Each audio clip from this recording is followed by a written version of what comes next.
Hello and welcome to a new episode of the Game Informer Show. I'm Ben Hansen, joined by Serial Vasquez. Hello. And the man in black, Dan Tack. Get over here. Hey, you got it, buddy. Whoa. Do you know how tough it is? By the way, Mortal Kombat 11 is our new cover story, everybody. I had no idea. It is very tough to resist that type of stuff because even like, okay, I had to go to my way to say, Serial, when we post the cover reveal, don't spell cover with a K. I wasn't gonna. Okay, thank you. But still, for like tweets and stuff, it's so tempting to lean into that. And I think Wouldn't you?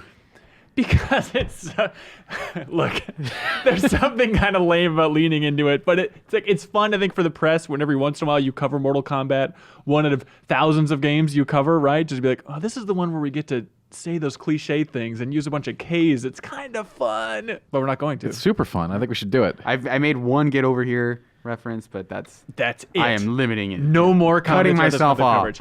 Anyways, this is the Game Informer Show podcast. Thank you for tuning in. What we're talking about is our new cover story, Mortal Kombat 11.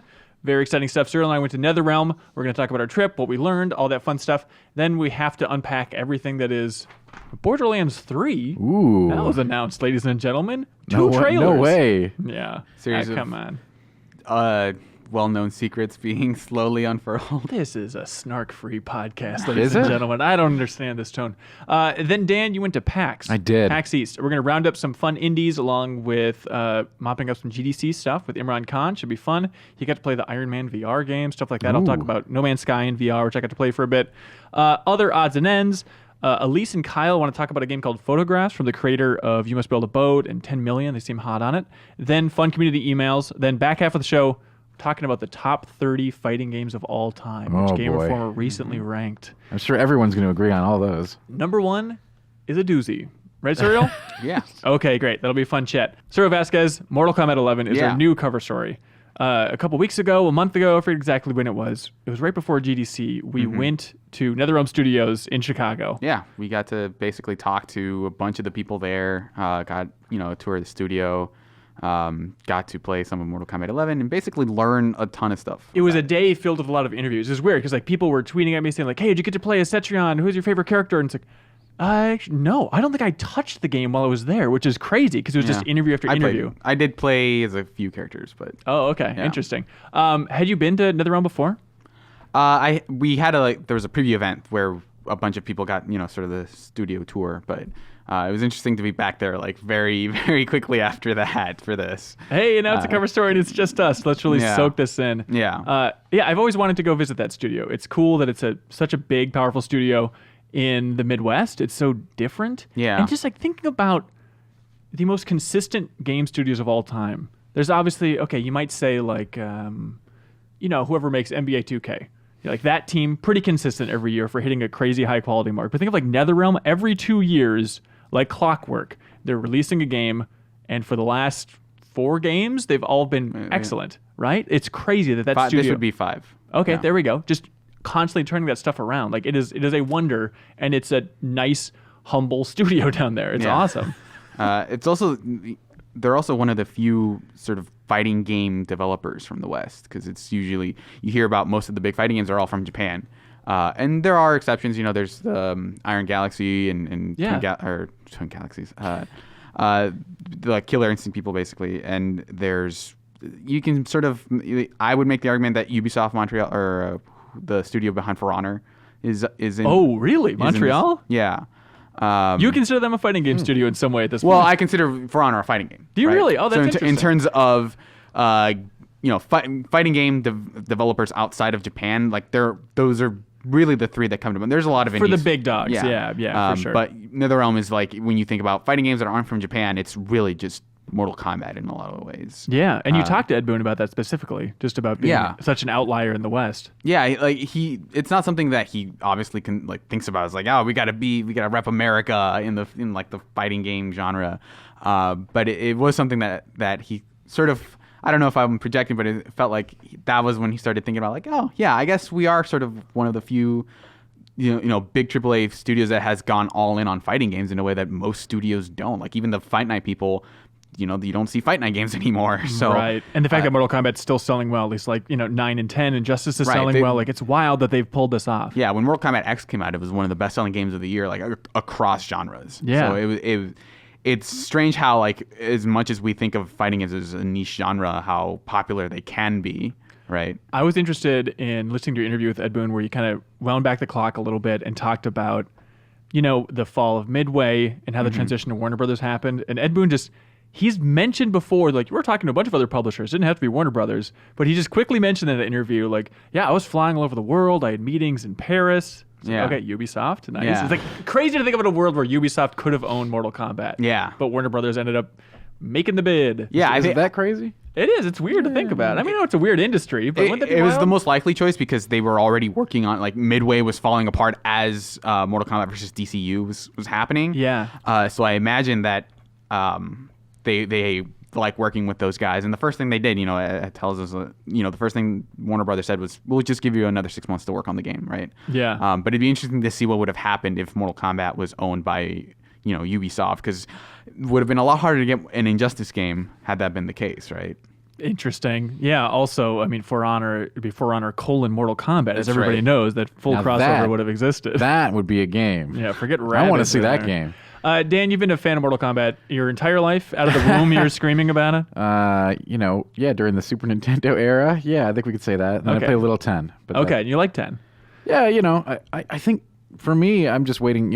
Fighting games have fallen off for me a lot since my youth, when I used to be like, a competitive Marvel vs. Capcom 2 player, Yeah. or Capcom vs. SNK and all that stuff. They just there was a period of time where I just I'm done with them. Mm-hmm. I can still do a Hadouken with the best of them, but But it is telling that you went back, at least for, I'd imagine, Mortal Kombat 9, especially 10. yeah, for 10, and I did. But it was a quick trip. It was a quick visit. And, Sure. I got to see how much had changed in all those years that I skipped all the fighting games, and now it's like seeing broken bones splintered on the screen. It's like, wow, we really did it. We really have peaked. I had a weird journey with Mortal Kombat where, like, I played Mortal Kombat 2 a fair amount when I was a kid, but not that much. And then I really got into Deadly Alliance, which was bizarre, but that's like the one that I played the most, strangely enough. And then, I've probably said, like, hey, is all that gore really necessary a couple times on this podcast? Sincerely, though, when I found out we were doing this cover story trip, I absorbed the story mode from Mortal Kombat 9 and 10. It's like, and it's so nice that 9's that reboot, so it's basically starting from the beginning. What a delight. I was so into it. It was just like silly comic book level storytelling, and I was not expecting to enjoy it that much. It was a little bit like, all right, let's go through these. Let's see how it goes. I am excited for this. I'm very excited. That's why I was so excited to go on the trip, finally meet Ed Boon. I've never met him before. What's your take on Ed Boon? He's a really cool guy. Like he is very like this very reserved. Like his cadence is very not calculated, but very like he doesn't overtalk. Like he basically like his delivery is very calm. But he's dropping stuff that like when he's talking about it, you're like, this is like super interesting. But he talks about it like it's, I don't know, like this is just part of. Yeah, I assume everybody's been working on the same series since 1992. And Yeah. No, but it's so crazy because, he came in when we were like eating lunch and we were filming the rapid fire interview, which went up on Wednesday, which was a lot of fun. And he was just the best for that. But we were filming that right after lunch. And so when he came in for lunch and he wasn't saying anything, I was like, oh, this is going to be a rough rapid fire. Like, he's not going to be on board for this. Let's see how it goes. And then he could not have been more on board during the actual filming, and he was laughing it up. It was such a relief to see him enjoy that overall. Yeah. It was very silly. And He strikes dumb. me as a really humble guy who's like very like measured and Yeah. isn't like super. I guess maybe in his head a lot of like I don't think I know he's aware of his legacy, but I don't think he's like the kind of person who's like, I'm the guy who makes Mortal Kombat. I don't think he's ever had that thought of like, Yeah. looks in the mirror and screams in the morning, that type of thing. That's me, the guy who did that flip. Also, one of the basic ideas going into the studio that I don't think I fully expected, but zooming out, of course you do.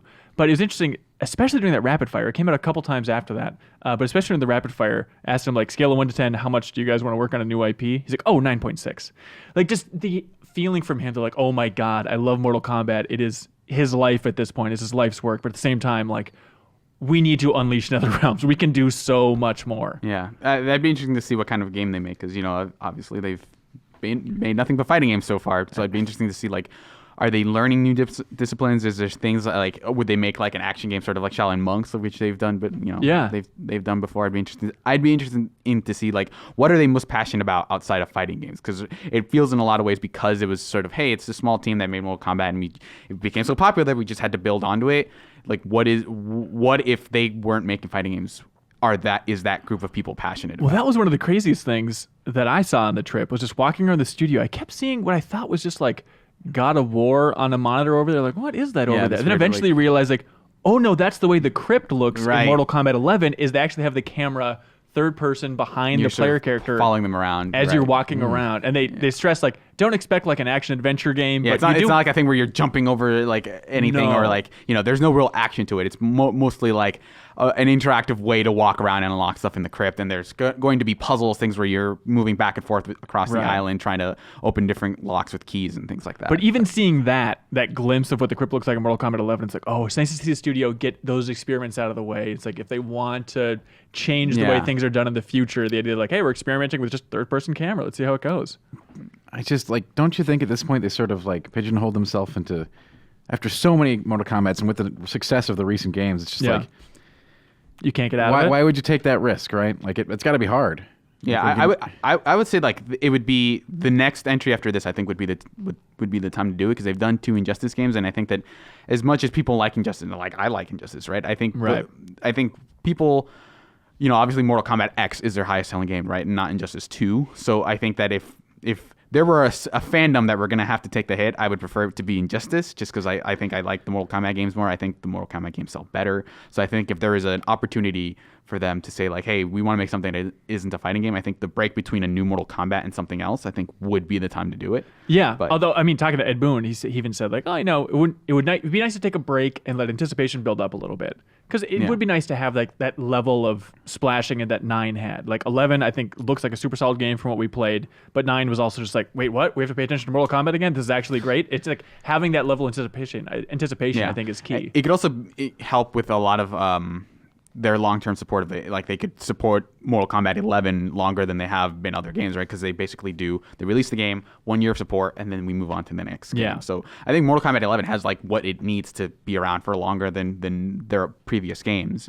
for sure. So Okay, what about like the game itself? What did you learn? What was the biggest takeaway that stood out with you? we got sort of some more info on, obviously the big thing that we got was like getting a look at Cetrion, sort of that new character, who is one of the few new characters. Obviously, Mortal Kombat X had a ton of new characters, but they're sort of, scaling that back to say, hey, here's your favorite characters, and the whole motif, obviously, this time around is the time traveling thing, which lets them implement sort of new versions of the characters while also having like, hey, here's Scorpion as you remember him, but also here's one that is a proof of concept of, hey, here's how he could look if he was just a dude, right? Yeah. And so there was that, but Cetrion is this elder god who is part of the time traveling story, which involves Chronica, this character who's stronger than an elder god, manipulator of time, going back and saying, hey, you guys killed Shinnok, but now the good guys are too powerful. I need to rebalance the scales a little bit. Basically, Raiden, you effing suck. I'm going to have to fix this for you. Yeah.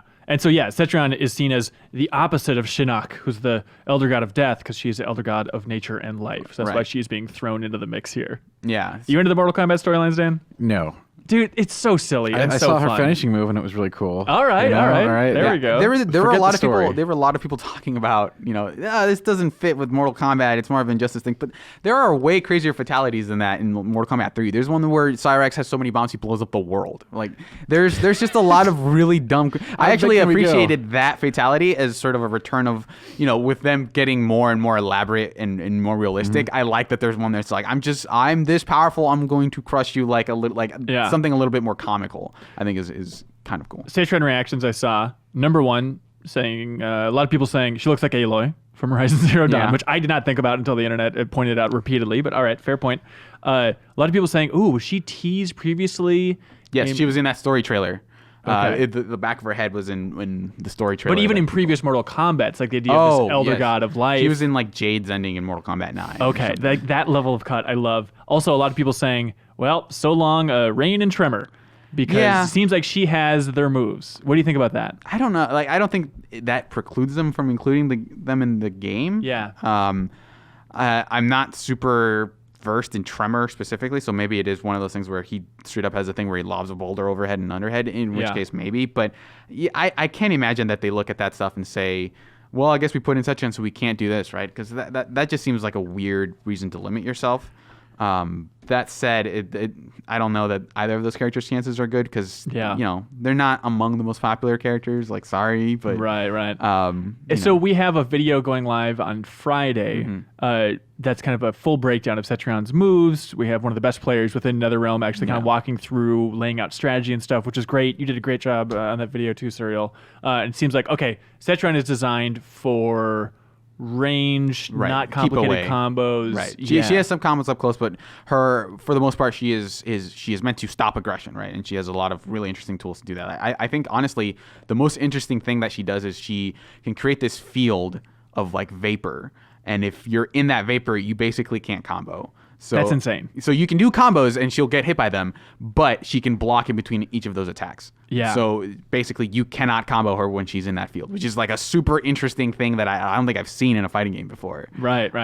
Other character stuff that stood out to me, I liked how passionate the team was about reinventing Jackie.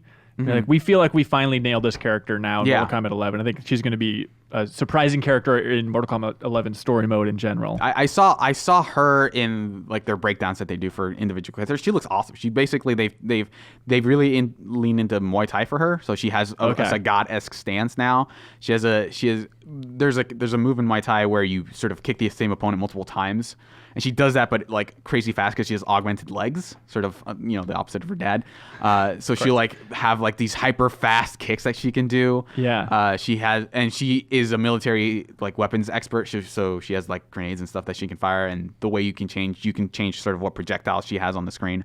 Like, I think she's like really cool. And she's like one of the few close range characters in that game that I've seen, because a lot of the characters, because Scorpion uses a sword, Scarlet has like a scythe that she makes out of blood, so there's a lot more characters that attack from mid range, and she's one of the few characters who's like, I can either go long range or short range, and sort of those are my two speeds, and I think that's like super cool to have characters like that. Yeah, for sure. Other character things that stood out to me, maybe I'm a simpleton and didn't fully absorb this, but they're like, I think in Mortal Kombat 11 we're able to push through like the gear and the story, the idea harder that Scorpion is Japanese and Sub-Zero is Chinese. And like the differences between them in that, where it's like, I don't think it's ever really been emphasized too much. Have you ever thought about that, Does Dan? anybody care? There are people who do care. Of course there are people who care. Because I mean, Scorpion's been part of the Shirai Ryu clan for a while, and Sub-Zero's been part of the Lin Kuei. Yeah. Right. But that has been sort of the service that we've had of like, okay, well, I guess that's vaguely Japanese, I guess, but them leaning more, especially in Mortal Kombat X, where they got real names, right? Like I think his like Scorpion's name is Master Musashi or something like, or Hanzo Musashi, I think, or something like that. Something like that. Sorry, but they gave him like a real name because part of it was him coming back to life. But well, Dan, what do you want from Mortal Kombat 11? I want another movie. That's what you're getting though. Like you're getting one of these every story mode. What do you want me to every say? 4 years you basically get a Mortal Kombat movie. Yeah, because that you can go watch. I wouldn't recommend you. I'd prefer you buy the game, but like you get a 2.5 hour movie of Mortal Kombat stuff. I want a really cheesy early '90s action movie. Have you played the story modes of Mortal Kombat? Because I feel that's like exactly what you're getting. What it is. It's sort of like that. Yeah. Yeah. Okay, but what do you want from the gameplay? Like, what do I want from the game? When you're diving into 11, what are you going to go for? That's the thing. Like, I don't know what I want it to do. I mean, like, I think it's so set, and I think that's kind of the danger for the series. It's great and all. Everyone loves them. But me personally, I don't know. You'd have to do a really big shakeup to get me interested. Like, and that's any fighting game right now. Yeah. Like, they're all very...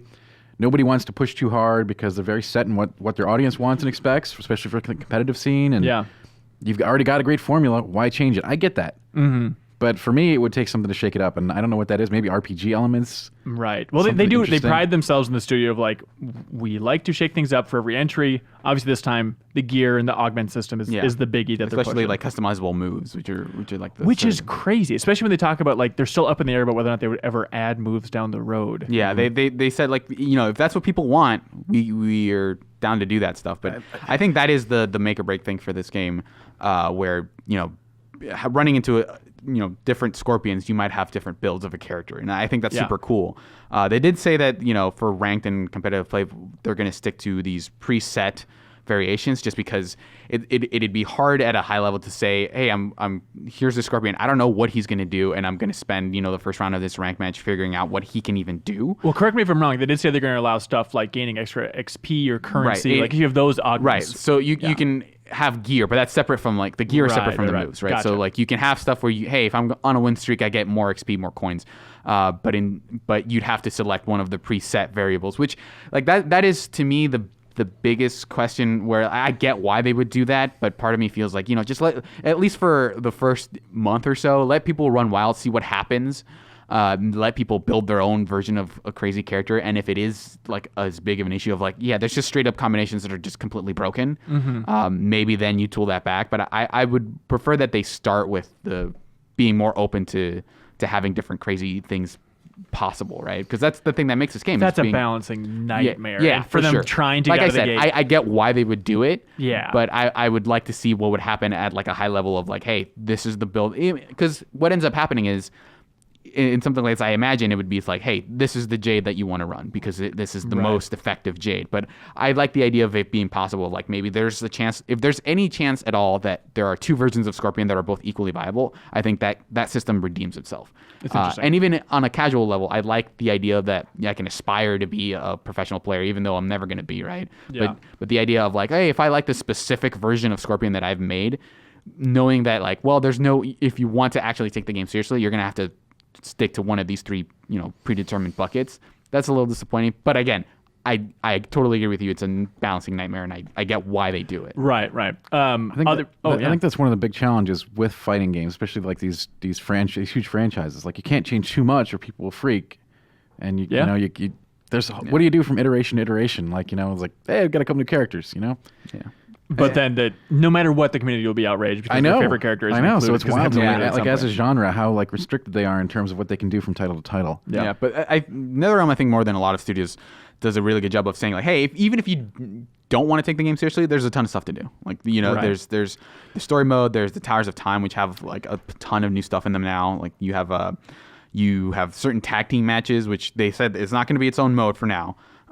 But it's one of those things where certain towers, like a Shaolin Monk's tower, for example, will have you play as Liu Kang and Kung Lao at the same time, and so you can work through that tower, and you'd have modes where you'd be able to fight as both characters, right? But not local multiplayer. Not local multiplayer. Not local co-op, I should say. Yeah, there are co-op bosses though, where you can take on a boss. They'll have way more health than any fighting game character could possibly have. And the idea is you play one, and meanwhile your friend is sort of throwing assists out when they can, and when they die, you guys swap places and you do the same thing like 3 times. That's complicated. It's a weird message to get around. It's a weird boss. It's similar if you've played Injustice 2's sort of guild raids. That's basically what it was, where you and a group of friends would go in and try to fight a really hard boss at the same time.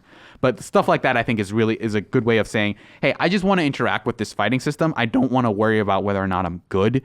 So being able to say, hey, here's this really hard tower that's based on a specific challenge. Like sometimes it'll be like, hey, there are bats flying at the screen, or a lot of these characters have energy abilities. Yeah. So hey, here's a consumable that gives me energy resistance. Being able to just strategize that way, I think, is an interesting way to attract people.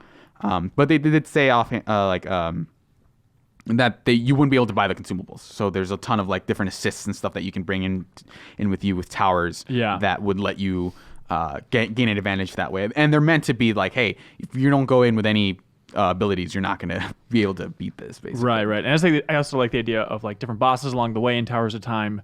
There'll be modifiers and things. So you'll want to swap out your augments to like best take on that boss. Like so, a little for the easy comparison, a little World of Light there from Smash Brothers, right? Yeah, and they have all the gear you get is sort of the way it works is when you get a piece of gear, it'll drop without the ability to slot in augments, which are the things that give you like, hey, like here's plus 10 bonus experience, or like hey, plus 10 damage to this special in the single player, like not right, or casual matches basically.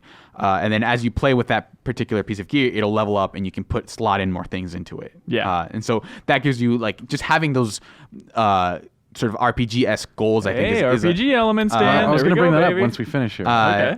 Having those goals, I think, is a good way to motivate people to just keep playing and eventually think like, even if they're wrong, right? Like even if they're like, I could probably take people online, right? And then they go online and get their ass kicked, or maybe not. Like I did better during that beta than I thought it was going to be. I thought I was going to do. Is that why you played so much of it? You're feeling so good about it. So like.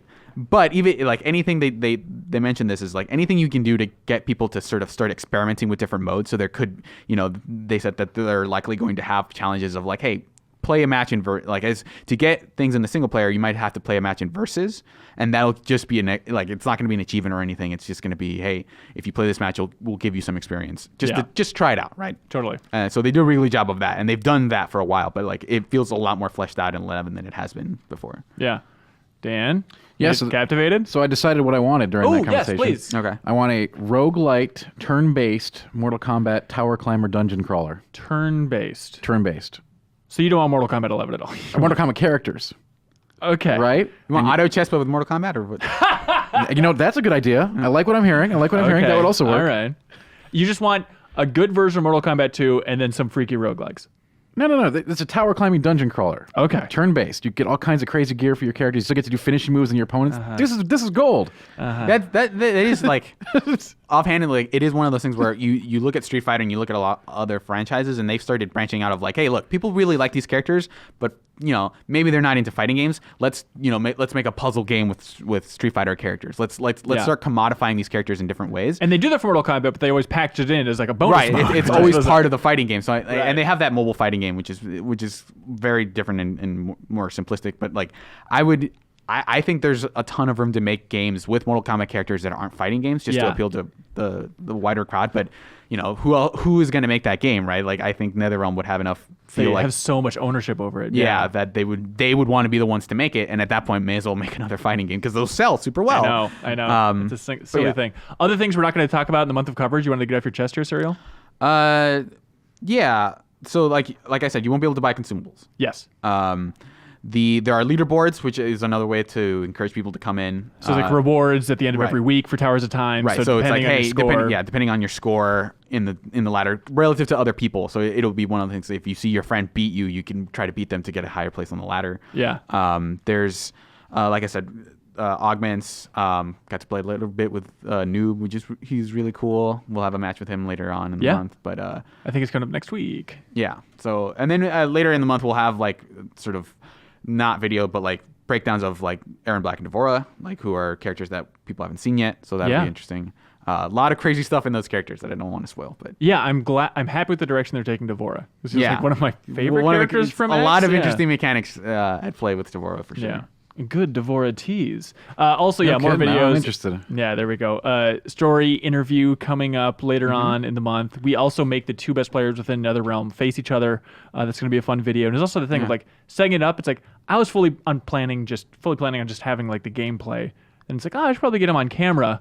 And I'm so happy they did because they have so much personality and they're so great on mic too. So it's a super fun match. And then also coming up soon. But wrapping up the month of coverage, roughly, we're going to have another episode of this podcast, a special bonus episode called Answering Mortal Kombat 11's Lingering Questions, which hopefully, unless it falls through, hopefully we're going to get a couple designers from Mortal Kombat 11 on the show, and we're going to ask them dozens and dozens of questions from the community.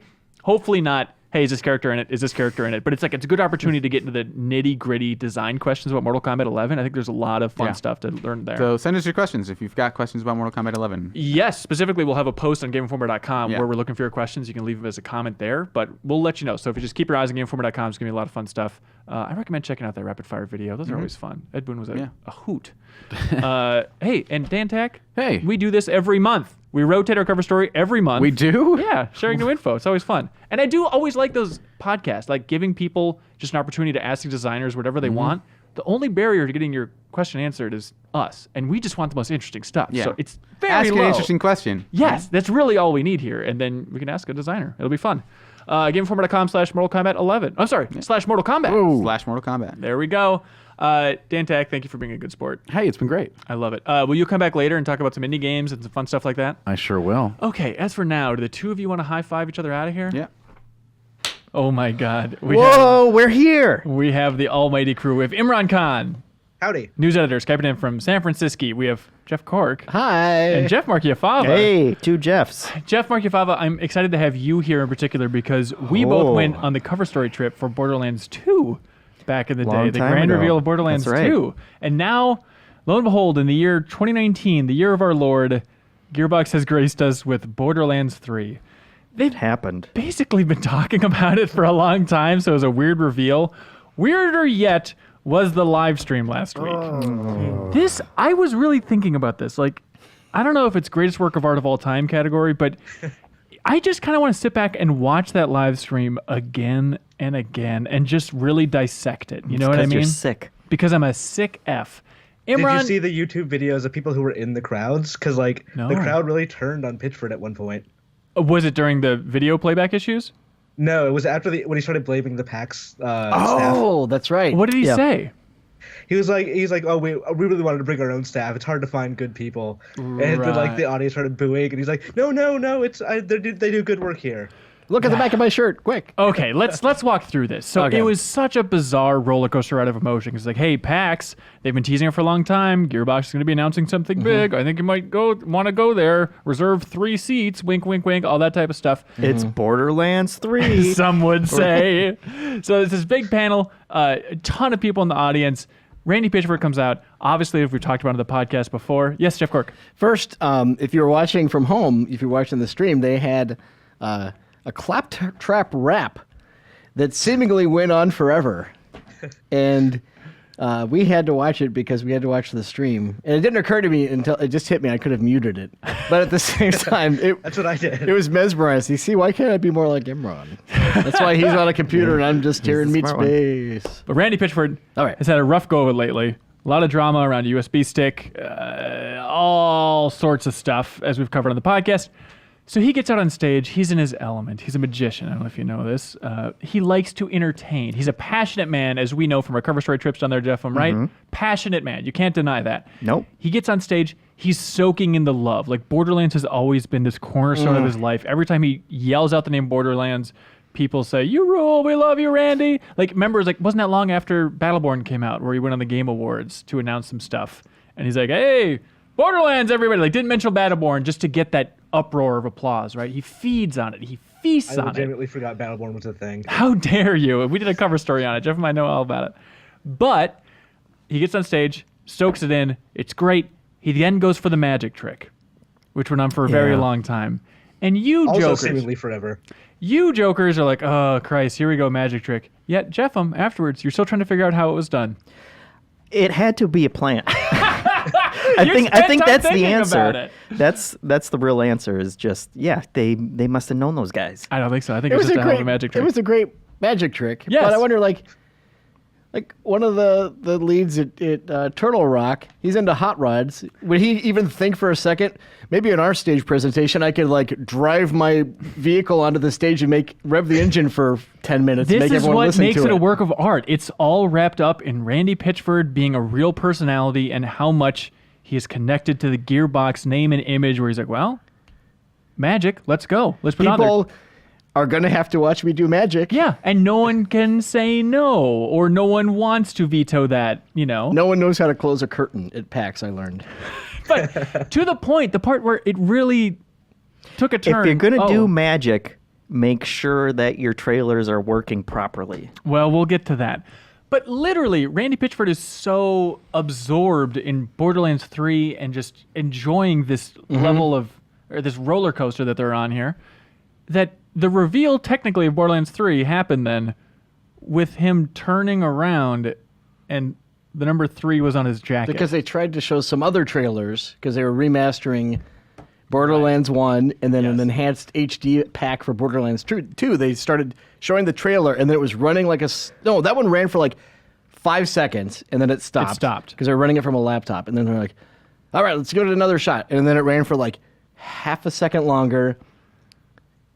And then it was just silence. It got to the point. This is, again, why it was a beautiful stream. Opens with Randy Pitchford running out on stage, just soaking in the applause.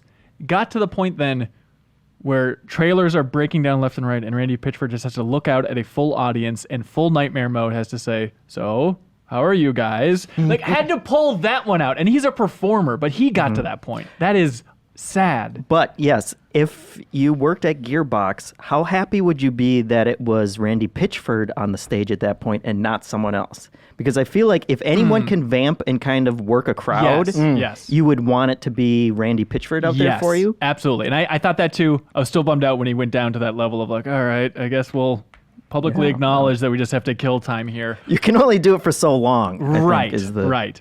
key there. And so the issue seemed to be that they were It's so silly that we have to talk about this. This is the video game industry. This is what makes it fun, right? The issue seemed to be they were playing a 4K video off a computer that could not run a 4K video. In other words, a normal Yeah, that seems computer. pretty I'm not a video producer, Hanson, but Yes, like that seems I like a am. thing you shouldn't do. Seems like a thing you shouldn't do. We've certainly had that problem here where we have a decent computer all over the place, actually. But like sometimes it just 4K videos are tricky to run. You need a beefier thing than you'd expect. But when you're streaming, I think the stream is only going on at 720. And the idea that you would choose to play that 4K trailer, and also, did they not test it before that? Like, it was just, my heart was just breaking. And it was vamping because he said, hey, we're closing out with something big. It's not a Borderlands Battle Royale game here. And so we want to make sure this trailer works right. It didn't work. It was, oh man, I just felt like I was dying, bit by bit by bit. I have like, as part of me, I'm fairly empathetic in actual life. What? And I have seen no just evidence of that. feel That's a quirk I know. it's deep inside. It's quiet. He's just a nice little guy. He's doing his best. But like to see that, like, just a catastrophe, and you could see it multiplying and building. I just felt so awful for everybody because there's like a bunch of people at one point lined up on stage to make this Yes. big announcement, and everyone was so excited, and you could see like they wanted it one way and it's the other way. Also, it's a bizarre state Wire. when the crowd is chanting VLC. Like, that is how you know that your video reveal is not going well. Oh no! It was so brutal. But they eventually played the Borderlands 3 trailer. It was skipping frames left and right. It was a rocky go. But to be fair, the crowd still reacted in a huge way. It was nice. Like, they basically got the reaction they wanted from that crowd. All the reveals got a big reaction during the crazy sax solo joke. The crowd laughed. I know Jeff Cork was a big fan of it. It was a bombastic trailer, and despite all the technical hiccups, the crowd was into it. Yeah, and then they seemingly fixed the problem. Okay. And we're like, hey, And then they went back. They said, Yeah, that was- we figured out what was wrong. Do you guys want to see it again? You guys want to see it again? Sure. Yes, show it again. And then it played the exact same way again. Oh And my it was god, broken again. Yeah. it was. I think I would probably catch on fire spontaneously if I had to watch that again. Like, imagine if that was at an E3 conference. It was like Pitchford out there, like, while Phil Spencer just telling him to like get off the stage. Well, I feel like at E3 they would have tested it thoroughly Yeah. before. That's the Probably. crazy I feel part. like E3 is more professional. Yes. It's so confusing. But anyways, the trailer itself. Let's I get wonder to- so much of that Oh, though no. too is they're just like, we could test this, but we're confident it's going to work, and we don't want this moment to get ruined for anybody. So let's not test it on the full setup. Because I mean, like if you're showing it on that giant display in a convention Right. hall, all it takes is someone to walk by with their phone out and I guess so. I guess so. snap a picture and have that hot scoop that Borderlands 3 is coming out. Which they've talked about. They talked about There's several Borderlands. weeks of teases. Yeah, they talked about Borderlands 3 during the cover story trip that we did for Battleborn, where they're like, well, I think one of the videos we had was just that basic question of why are you guys making Battleborn instead of Borderlands 3? And their answer was like, we have a vision for what Borderlands 3 will be, but as Randy Pitchford said, frankly, it's so big it scares us. And I think the producer said it's going to be a real ball buster if they try and tackle how big this project is, which was crazy then, looking at the reveal trailer. And I think a lot of people's reactions are like, Borderlands fans are over the moon. And it's super exciting. Then what's that? Pandora. Sorry. And then a lot of other people watching are like, it looks a lot more like Borderlands 2 than I was expecting. And maybe it's just because they haven't gotten the details yet about exactly how much bigger. It's tough to read into just 2 trailers that we have now. But, how much of a living game it's going to be. What do you think about that reaction, Imran? I think the reactions are both right. Like, Borderlands fans are right to go, yay, more Borderlands. I'm like that. I haven't played Borderlands 2 in 7 years. I really want to do more Borderlands. But yes, it looks exactly like Borderlands 2. The thing is, there was a 4chan leak the day before the game got revealed. Okay. And the trailer ended up confirming that leak by typing the exact same art and characters and all that. Okay. And the 4chan leak mentioned that I don't think I've seen Gearbox really say, aside from like a sly little bit in their PR today, that was the game is bigger than just Pandora, that you'll be going to different places in it. Well, they said So- worlds in that first trailer, Yeah. which is implying that, you're leaving Pandora. You're going to different planets, I guess. But Right, other than the moon. I'm very curious to see how much bigger it is, because they could really expand on how, like, it doesn't need to be Destiny, but it needs to be bigger than Borderlands 2 by a decent margin. Well, what do you think? Do you think it's still going to be structured a lot like Borderlands 2? Do we expect this to be more of a living game, always online, anything wacky like that? I don't think they're going to change it too much. I think the Yeah. way they made money in Borderlands 2 was people played through the campaign, then they'd come back for each DLC after that. So I think they're going to stick to that. And like the season pass, they detailed a little bit today was 4 DLC packs, so they're already moving that direction. Right. Plus, I mean, I don't know if this is reading too much into it, but you look at like the second trailer they launched today, or I'm sorry, yesterday, where they show split screen in the trailer. Like they're very much gunning for like, this is the Borderlands, old school gamers rejoice. And so you think they'd want to steer away from making it the full on Destiny-esque experience here. Yeah, because I imagine that Social Hub would be pretty bland if you just saw a bunch of the same people, like the same 4 characters or whatever. Oh, I suppose so, yeah. So there's 4 new characters, obviously, the players here. It's Mosey or Mose, Flack, Amara, and Zane. And then 2 new villains, the Calypso twins. Oh, the Calypso One looks twins. exactly like J.V. Gwaltney. I hate him so. It's awesome. Other new things, it looks like vehicles are going to be a bigger part. There's a gun with legs running around all over the place, bigger creatures that you're fighting, stuff like that. So there's like moments of cool things in those trailers for sure. That's the thing too, is like I saw someone wrote a piece about how disappointed they are about Borderlands 3 and it's more of the same and they hate it. And it's like, we really don't know a whole lot about it Right. at this point. We've just seen, like, there are 2 trailers now, right? Well, they 'Cause released one today. They explained on the Gearbox website that it is the destination for capitalized game, capitalized information on Borderlands 3. So Did we lose that title? it was, I don't know if that was a joke on their part or what that was, but I saw it, I was like, that's weird. Why capitalized game and information? All right, that's fine. They're quirky. I don't know if you got that from the trailer, but they got a whole wacky The guy sensibility played about a it. sax solo. Yeah, they got Mikey Newman to come back and do that trailer, who is heavily involved with like the writing in Borderlands 1 and also a little bit of Borderlands 2. What did he do on the trailer then? I think he probably Did he edit it? did. Yeah. Yeah, probably edited it, storyboarded it, that type of thing. Yeah. Also, the crazy thing is, I missed this. Maybe it was revealed a while ago, but Paul Sage is the creative director, and it's like, why does that guy look familiar? He was the creative director for Elder Scrolls Online, back when we did that cover story too. He's a big Pokemon fan, so he's got to be cool. But yeah, I guess I completely missed the part where he went to Gearbox and I was heading up Borderlands 3. But certainly that guy knows about living games, so coming with all that MMO experience, you got to wonder how that's going to influence the design overall for Borderlands 3. Good. Yeah. You're still a Borderlands fan, Jeffem? Yeah, I think I'm kind of in that second camp of I'm ready to see what's new about it. Just more Borderlands isn't the most exciting thing to me, but I will certainly play it and have fun. What's one thing that you would like to see from Borderlands 3? Like, if it's addressing an old issue or adding something new, what do you want? I am curious to see the environments, and there was one shot, kind of a montage of different places. One of them, one part looked like a giant city. Yeah. And that looked really interesting. Yeah, that's really different. And they had some kind of like giant forests and stuff like that. So more varied environments would be very cool. Yeah. Imran? And I want to see... You're done. No. Hey, man, you asked. You opened the floodgates. I want to see what they do with the guns. And if it's, they still had the tagline, 1 billion more guns. And it's like, how many guns do we need? And what is going to be interesting about them or what's going to make them feel unique? More brands. More brands. I hope it's more than more brands. Imran, one thing you want to see. Or One 2. thing. You can... Yeah, apparently you can do Press it. 2. I would definitely like them to fix the writing for Borderlands 2 because it wasn't great.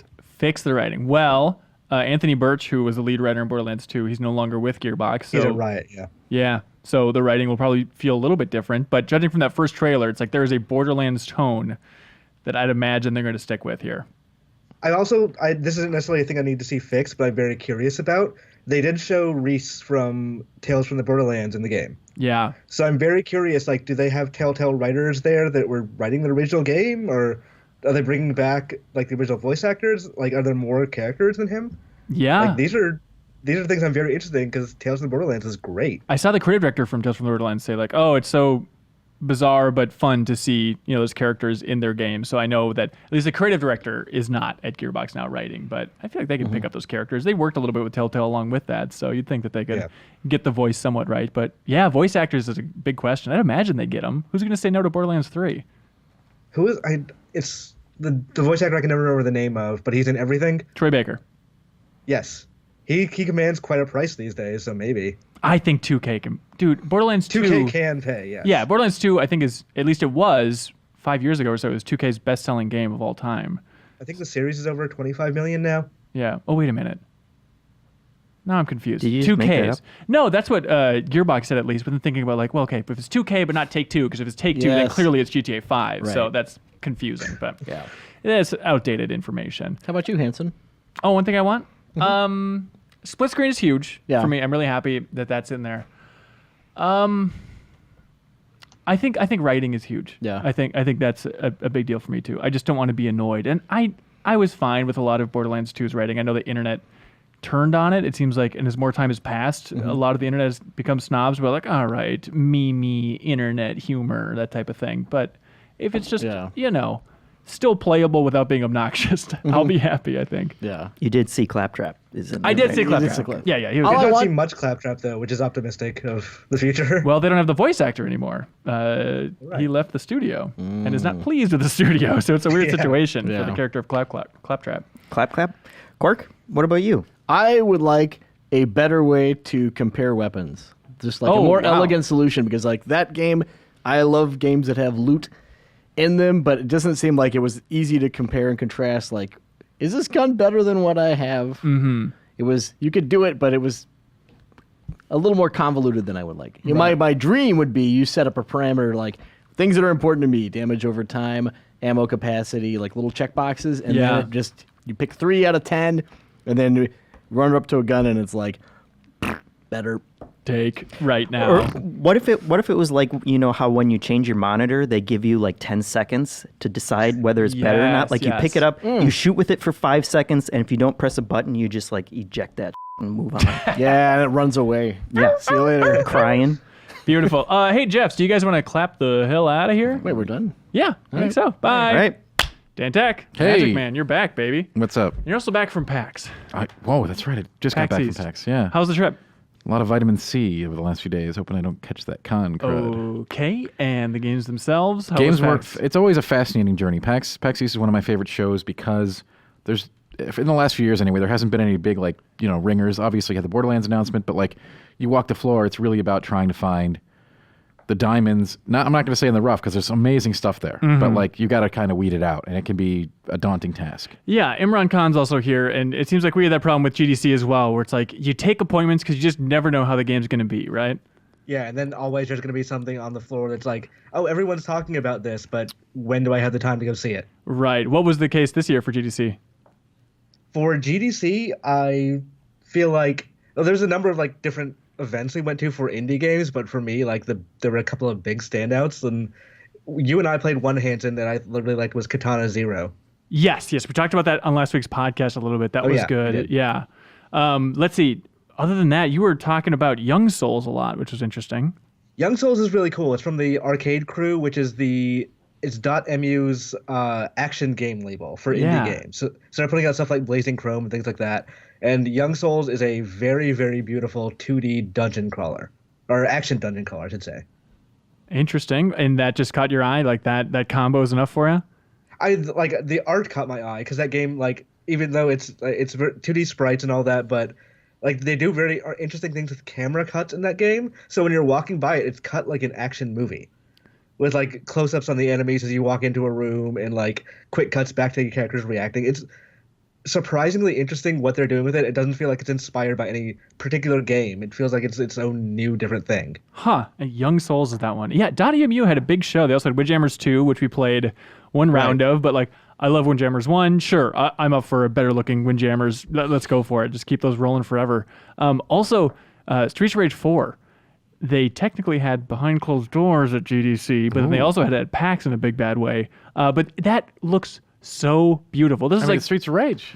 Well, I know. Let's get in there. It's Streets of Rage, but imagine like the most beautiful version of Streets of Rage you could possibly see. It's still 2D art, but just all hand-drawn. It's just incredible. So .emu, that's also in that weird realm where they're pushing it through the door, but another team is developing, and they said Sega was just on board for bringing back the Streets of Rage license. And so the developers are actually doing cool stuff where they're going back to like the design doc archives for the original Streets of Rage game. So there's actually elements in Streets of Rage 4 that are pulled from scrap stuff from Streets of Rage 2.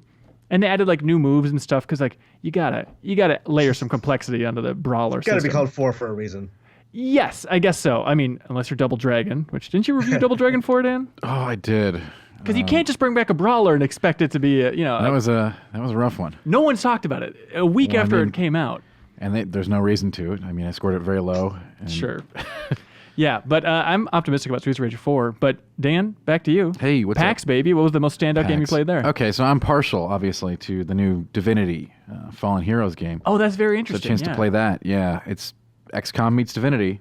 So Divinity is your baby. You gave Divinity Original Sin 2 a 9.75. I did. And now that development team is making an offshoot? This development team Larian is not making this game. They're publishing Okay. it. So, unlike another team decided to say, "Hey, we really like what you're doing, and you've already got all these assets. Why don't we just kind of come together in a little way and make this thing?" Which is like sort of that XCOM. You've got like a base.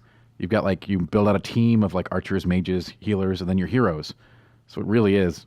I mean, XCOM meets Divinity. That's what it is, and it's super cool in that Yeah. regard.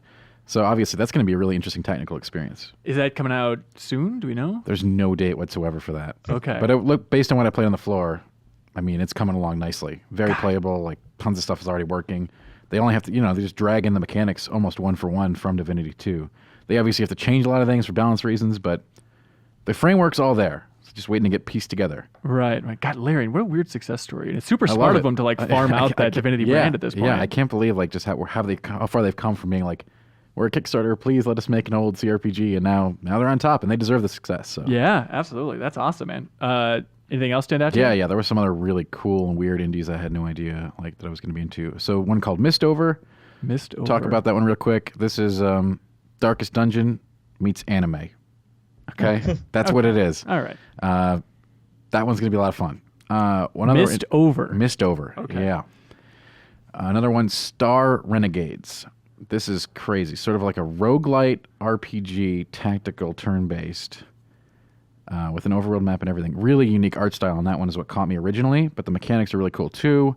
You've got like this whole system where you're going to have kids and heirs, and they can carry on your legacy, but at the same time, they can also become your arch nemesis and enemies. You could fight them later down the line. That's one of those things. It's like Massive Chalice from Double Fine, where the pitch sounds awesome. Yeah, I It's know, like I know. Pulling that off is near impossible. I agree, and it's Yeah. still 2 years out. No, 1 year out, but it looks really good. Okay. It looks really good. That's like cool, you got to man. check out the art. And what's the name of it again? Star Renegades. Star Renegades. Yeah. Imran, you want to talk about the Sojourn? Okay, yeah. So the Sojourn is like it's a first-person puzzle game, kind of like the way they described it was Portal meets Journey. Okay. You're going through like these very artistic like ruins, and every room is like a new puzzle. But the way the mechanics work of you step onto a like I don't want to use the word portal because it kind of with that comparison has different meaning. But you step onto a little thing that gives you magic powers, and when you're standing on that thing or when you walk away from it, a bar depletes. And when the bar depletes, you're out of power. Yeah, so you try to like trade magic stuff or like magic places with statues and other things in the environment to solve the puzzle and eventually get to the end of it. And it gets more and more complicated. And right when I was like, okay, I'm really getting this, is getting really cool, the demo ended. So I'm like, it's one of those things. It's like, oh, this actually made me really want to play it a lot more. Yeah. That's weird. The Sojourn is the name of it. The Sojourn, yeah. Okay. And then you also got to play Iron Man VR, but not at GDC. No, this was the week after GDC, like a couple of days after, to the point where like people were still there from GDC. Like I saw Sean Murray and it's just like demoing No Man's Sky there. Oh, yeah, yeah. But yeah, it's actually surprisingly cool. Because you remember when they showed that at the State of Play last week of Sony just showed the Iron Man VR. It was a big opening, but then everyone's like, what was that? Like, is that an on-rails game? Like, it Totally. looks bad. Like, Yeah. But actually playing it, it's not on rails. It's entirely free flight, free form. Like, they describe it as non-linear, but I don't know that actually applies to what that game is. It's still missions. It's still going through, like, a basic level, but you can fly around wherever you want. So, like, the first And mission can you is like land? what's that? Can you land? You cannot land. Okay. You aren't because of the way the controls in that game works. Of like the move controller determines in what direction how you're flying, so you can just like hover like Iron Man does, Yeah. or you can like head forward, or you can put your hands forward, stop, all those sort of things. But like the first major mission is trying to save Pepper Potts on a plane, so you have to destroy enemies that are coming after the plane while chasing the plane down. So it got to the point where I was fighting enemies, and then the game was like, hey, the plane is getting way too far away. And I'm like, what? I I assumed it would keep me somewhere near it, but no, it was like miles away at that point. Oh, interesting. So you have to actually put the jets behind your back and like fly then to get closer Yeah, to you're it? basically like looting towards the to where you need to go while still fighting off enemies. Is it just the type of thing where it's tough to convey, especially with like 6 seconds of gameplay in a trailer, how it's appealing? Yeah, definitely. Like the way they introduced that game, I don't know if it was just a bad trailer or they couldn't figure it out, but they did it a huge disservice because that is actually it's not the Spider-Man to Iron Man that people want it to Right, be, but right. it's still very cool. That's cool. Yeah, and I like the studio camouflage. They've been Yeah. hinting on the podcast they're also working on another horror game, unless that fell through, and that one seemed like it was also VR. So it's crazy they're leaning into VR this heavy. But if you have to do it, a brand like Iron Man's a pretty good bet. Yeah, I'm really curious. Like I want to see where that game goes because they were telling me that it will have like side quests and things like that later down the line and for their levels, and they've apparently been working on it for a number of years now. So, I mean, I'm hoping for big things from it. Yeah, that's cool. At GDC, I got to check out No Man's Sky in VR. It was like a 15-minute demo, pretty quick, but got to interview Sean Murray as well. The interview is up on GameInformer.com. Well, real quick, let's dive into that first, I guess, because it might be more interesting. But talking to Sean Murray about just the evolution of the studio, why they're sticking with No Man's Sky, and he wasn't getting into specifics, but he's like, there is still a player count, and even No Man's Sky Next, which was the last expansion last year, he's like, more people bought that than a lot of AAA games. Like, people are still buying No Man's Sky and getting into it. He was big on retention rates and how long people are playing. Also asked him about his thoughts on next gen. He had a very fun response where he's like, well, I know things, so I can't really talk too much about it. And then also talked about how the studio, Hello Games, working on No Man's Sky, also The Last Campfire, which is like that small little game, Yeah. and then there's another team working on something else. So it seems like, unless I'm connecting too many dots here, I would imagine they're working on some next-gen project with some console in particular. If they know things at this point, they've been ushered in behind the curtain to see some secret stuff. That's a really exciting idea. Yeah, dev kits are not widely available yet, so Yeah. if they know something, then they are probably in on something. Yeah, exactly. And also, he talked a lot about how they're not sick of procedural tech. Because years ago on the podcast, he talked about making just an RPG with procedural generation, but just focused on like one planet, which is a very fun idea. And if it's something in that realm for their next project, that sounds so exciting. But who knows? But anyways, No Man's Sky in VR. It was really impressive. It was a 15-minute demo, played on Vive. I'm not sure what it runs like on PlayStation VR, but little things were more impactful than you'd think. For example, just like modifying the terrain and stuff, just being able to like carve out this giant pit right in front of you in VR. I'd never had that experience before. I know it's lame to talk about on a podcast, but just digging out this giant hole in front of you, then suddenly being like, oh my God, that's so deep and scary. Or just like building up buildings around you for base building and just dropping these gigantic structures all around you. Like those simple things. Obviously getting in the ship is cool. Flying, like being in the cockpit of the ship, being able to look all around. You just want to put like trinkets and bobbleheads in there because you're so more attached to your ship in VR. But just like looking out the windshield at the planets and figuring out where you want to go next, like it seems like the best type of game to play in VR. So I'm super Is into that it. a dual motion controller thing, or is it like dual shock, or what? So yeah, you would need he said there was smooth motion, but I didn't ask him if he could play with a PS4 since I was demoing on a Vive. I didn't even think about it. Playing a PS4 controller, I should say. But there is like teleporting was in there to move, but also you can do the smooth motion or also the vignetting where it'll kind of like darken the surroundings or for the tunnel and stuff to move around a little bit more. But it's the full game, which is crazy. And the fact that they're just like patching it in for free for people that already own it on PS4, like that's crazy to me. Let's see. Oh, Imran, I wanted to ask you about the Valve Index. So there's not a whole lot of official information out about it because Valve just keeps kind of like making store pages go live and then immediately taking them down. But right now it appears that they are making their own VR headset, which they've not made any bones about. They've been saying it for a while that eventually they want to make their own for like Steam VR compatibility. No one's quite sure. Like it's coming out in June, I believe the date on the store page was, and we should get more information in May. But the initial like rumors and hardware patents and all that about it said that the main thing about that will differentiate the Index versus other headsets is that you can attach things to the head-mounted display. And they haven't exactly explained what that is, and we'll find out, I'm sure, next month. Okay. But it seems like I don't know if it's like a Labo-style thing of like you can attach a controller to the front to better like handle head tracking or what. but we'll see. They've been working on VR pretty much to the exception of other things for a long time. So this is a culmination of many years of work. One of the rumors that came out, I want to say 4 months ago, when they first showed the index, or first leaked the index, I should say, was that the big software thing Valve has for it is a Half-Life game. Yeah.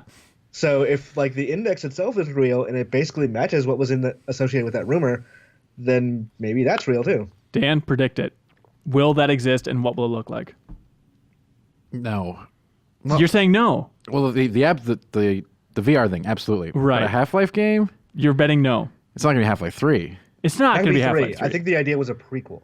Oh, God. I bet it's going to be a small little thing. I love the idea of them releasing a new Half-Life game and it explicitly not being 3. Yeah. I mean, that's I'm a very okay safe with bet. that. But on the VR, man, that is going to be. I don't think it's going to be received very well. Yeah. That's how you do the new Half-Life thing. It's going to be. Ooh. But at the same time, we all want to play it. We all want to see what it's like. Yeah, right? They have yeah. this long. They're feeling comfortable about putting something with the Half-Life branding on it out there. I mean, I'm super interested in it. Do I want to play it? Probably, but there's a lot of caveats here. What if they call it just the facility or something? And it's technically a Half-Life prequel, but they know that they don't want to step on that. They won't put the Half-Life name. I in could front of see it. that. Don't you guys think? Inside the half. No, that's such a cop Yeah. out. Come on, lean I mean, in. it was for when the Vive launched, it was a Portal thing, just Yes. a section of mini games. But Yeah, and they were super fun. I was really happy that thing was in there. I'm expecting something in that realm, and if it's a notch above that, I'll be impressed. Oh boy. I'm concerned. Yeah. Real quick, just on the news front too.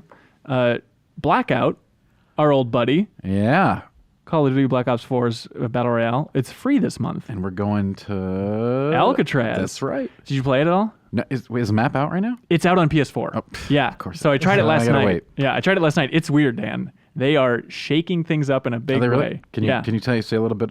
How much I you bars? just can't. I can't. Okay, well I'll play All it. right, you got me, I'll play Dan. it on PC when it's there. No. What, in a week? It's crazy. So no copters. The map only has up to 40 players. It's just the Alcatraz map from Zombies. That's all it is. It is just that. Okay, impress me.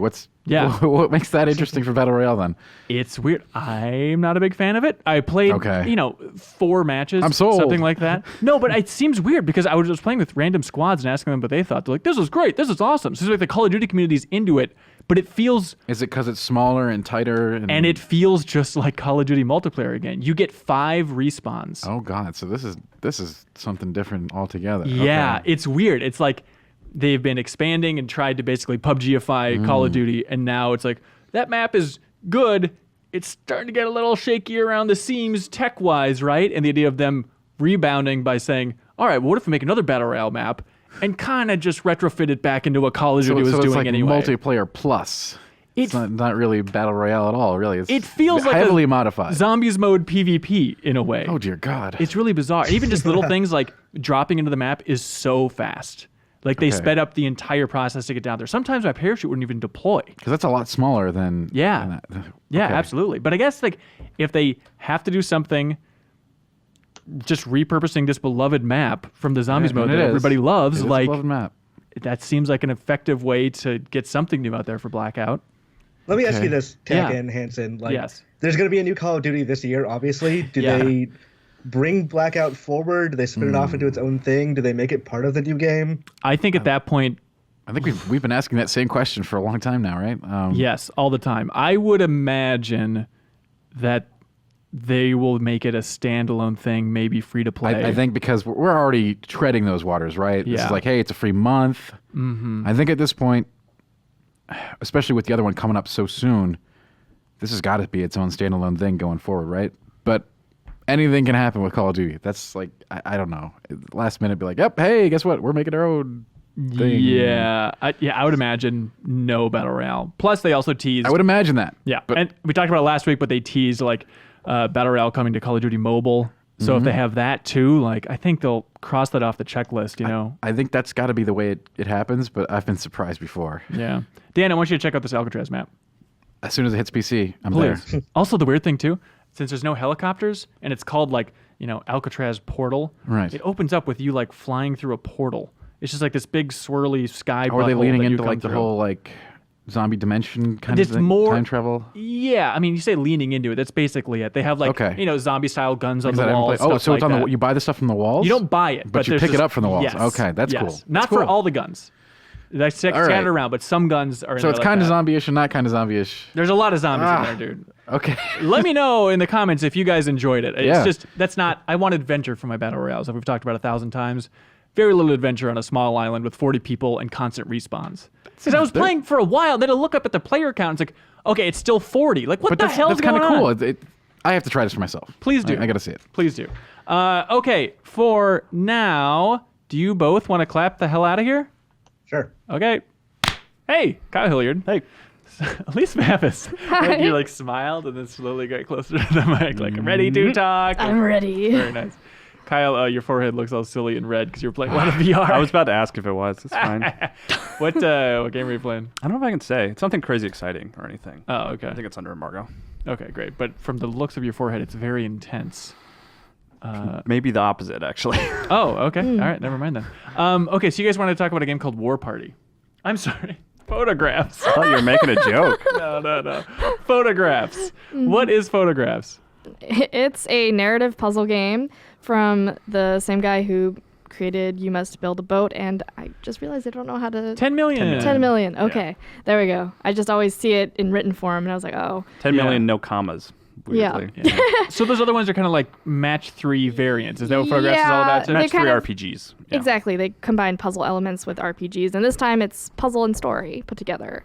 And it tells 5 different stories in these kind of short vignettes, and you are basically, it's telling the story of these 5 different people who made these kind of regretful decisions. And they're not happy stories, but they're all massive bummers. They're all super sad and depressing. really, really sad, but I think... Genocide, child death, What? like all kinds of stuff, yeah.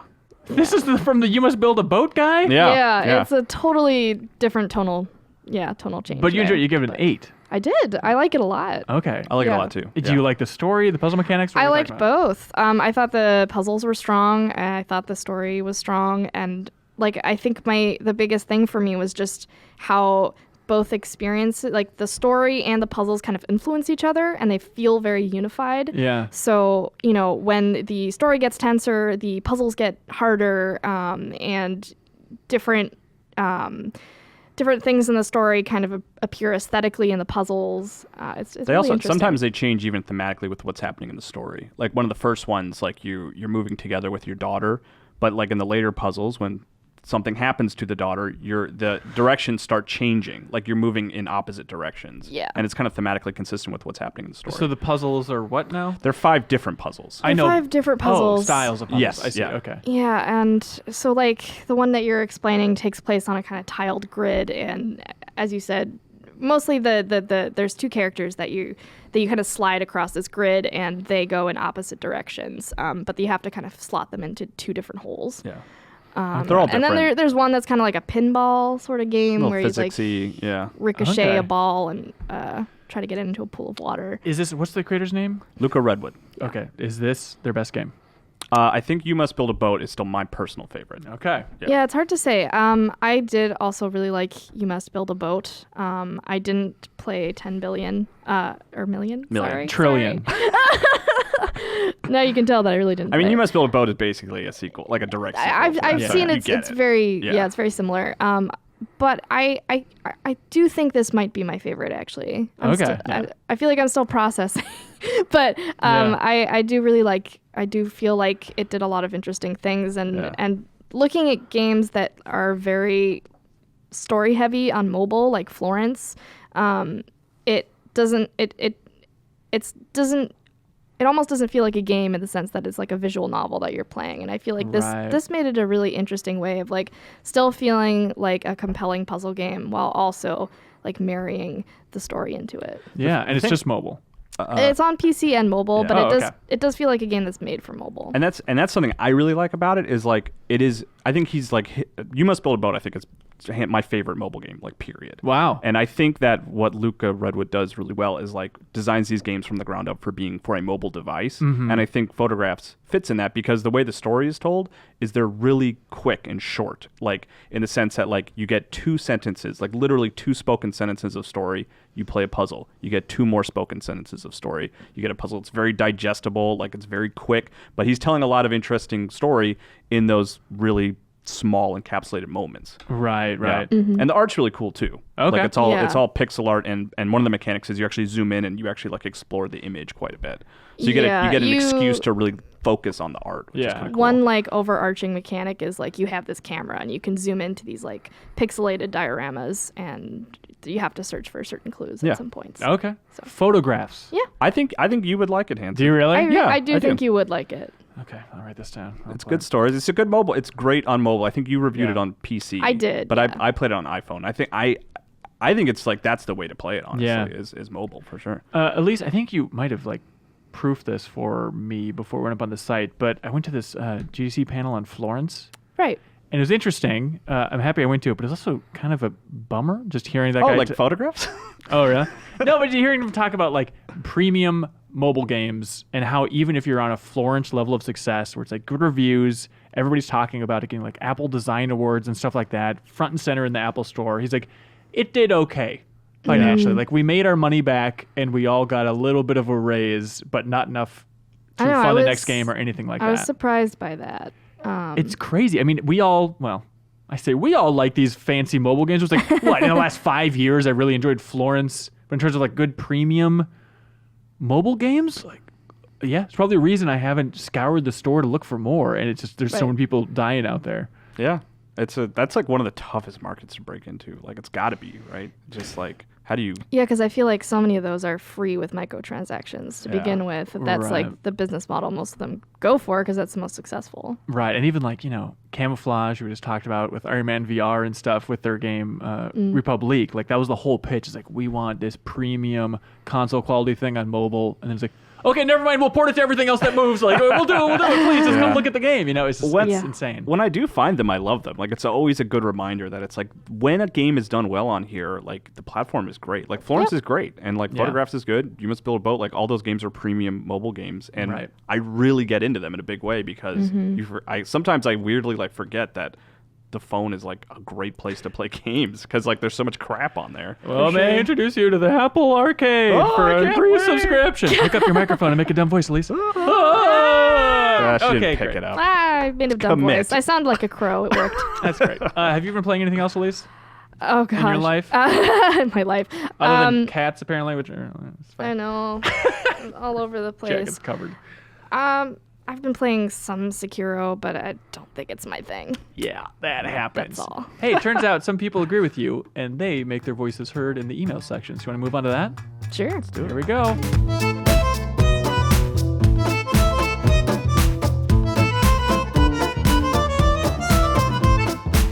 And welcome back to the Game Informer Show. We have some wonderful emails that people sent into podcast@GameInformer.com. People sent in questions, feedback, words of wisdom, dares, bets, concepts, dreams. Hopes. You know what is fun? And I'll introduce you all in a bit. Easy Allies podcast, a podcast I like a lot. Mm-hmm. People submit a lot of games for them to play. And there's one that this community member submitted, and I was like, God, I wish somebody sent that into podcast@GameInformer.com. Where it was, remember at the Google Stadia reveal, the CEO of Google's like, now I'm ready to introduce Phil Harrison, who knows the difference between an NPC and an RPG. And everyone's like, that's the dumbest thing I've ever heard in my life. That's pretty clever.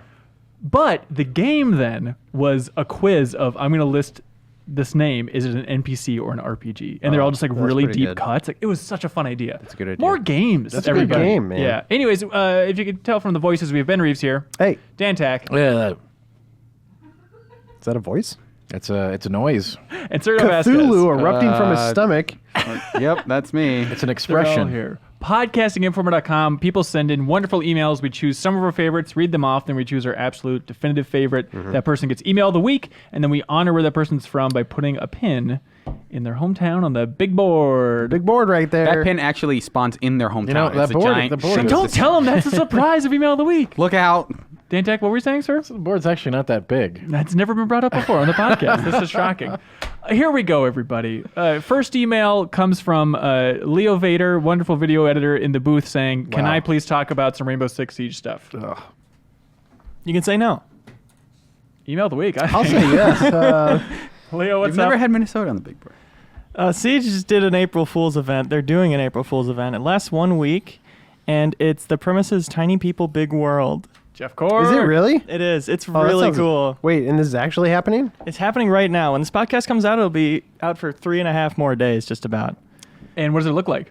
It looks like a little toy plane. It's all pink, and the inside's all cushy, and you're saving a hostage who's a big teddy bear That's amazing. who dances sounds around. really good. It's really incredible. So they took the Air Force One map and then shrunk it down and put it inside the house map? Exactly, inside the kids' room on house. And if you listen good. close, occasionally you hear parents saying, like, wash your hands for dinner, That's awesome. just in the background. now that we're alone. And all the operators look like little army soldiers, little toy soldiers, and their voices are super high-pitched. It's amazing. And then it's like that scene from South Park. We have to go to the bedroom. Exactly.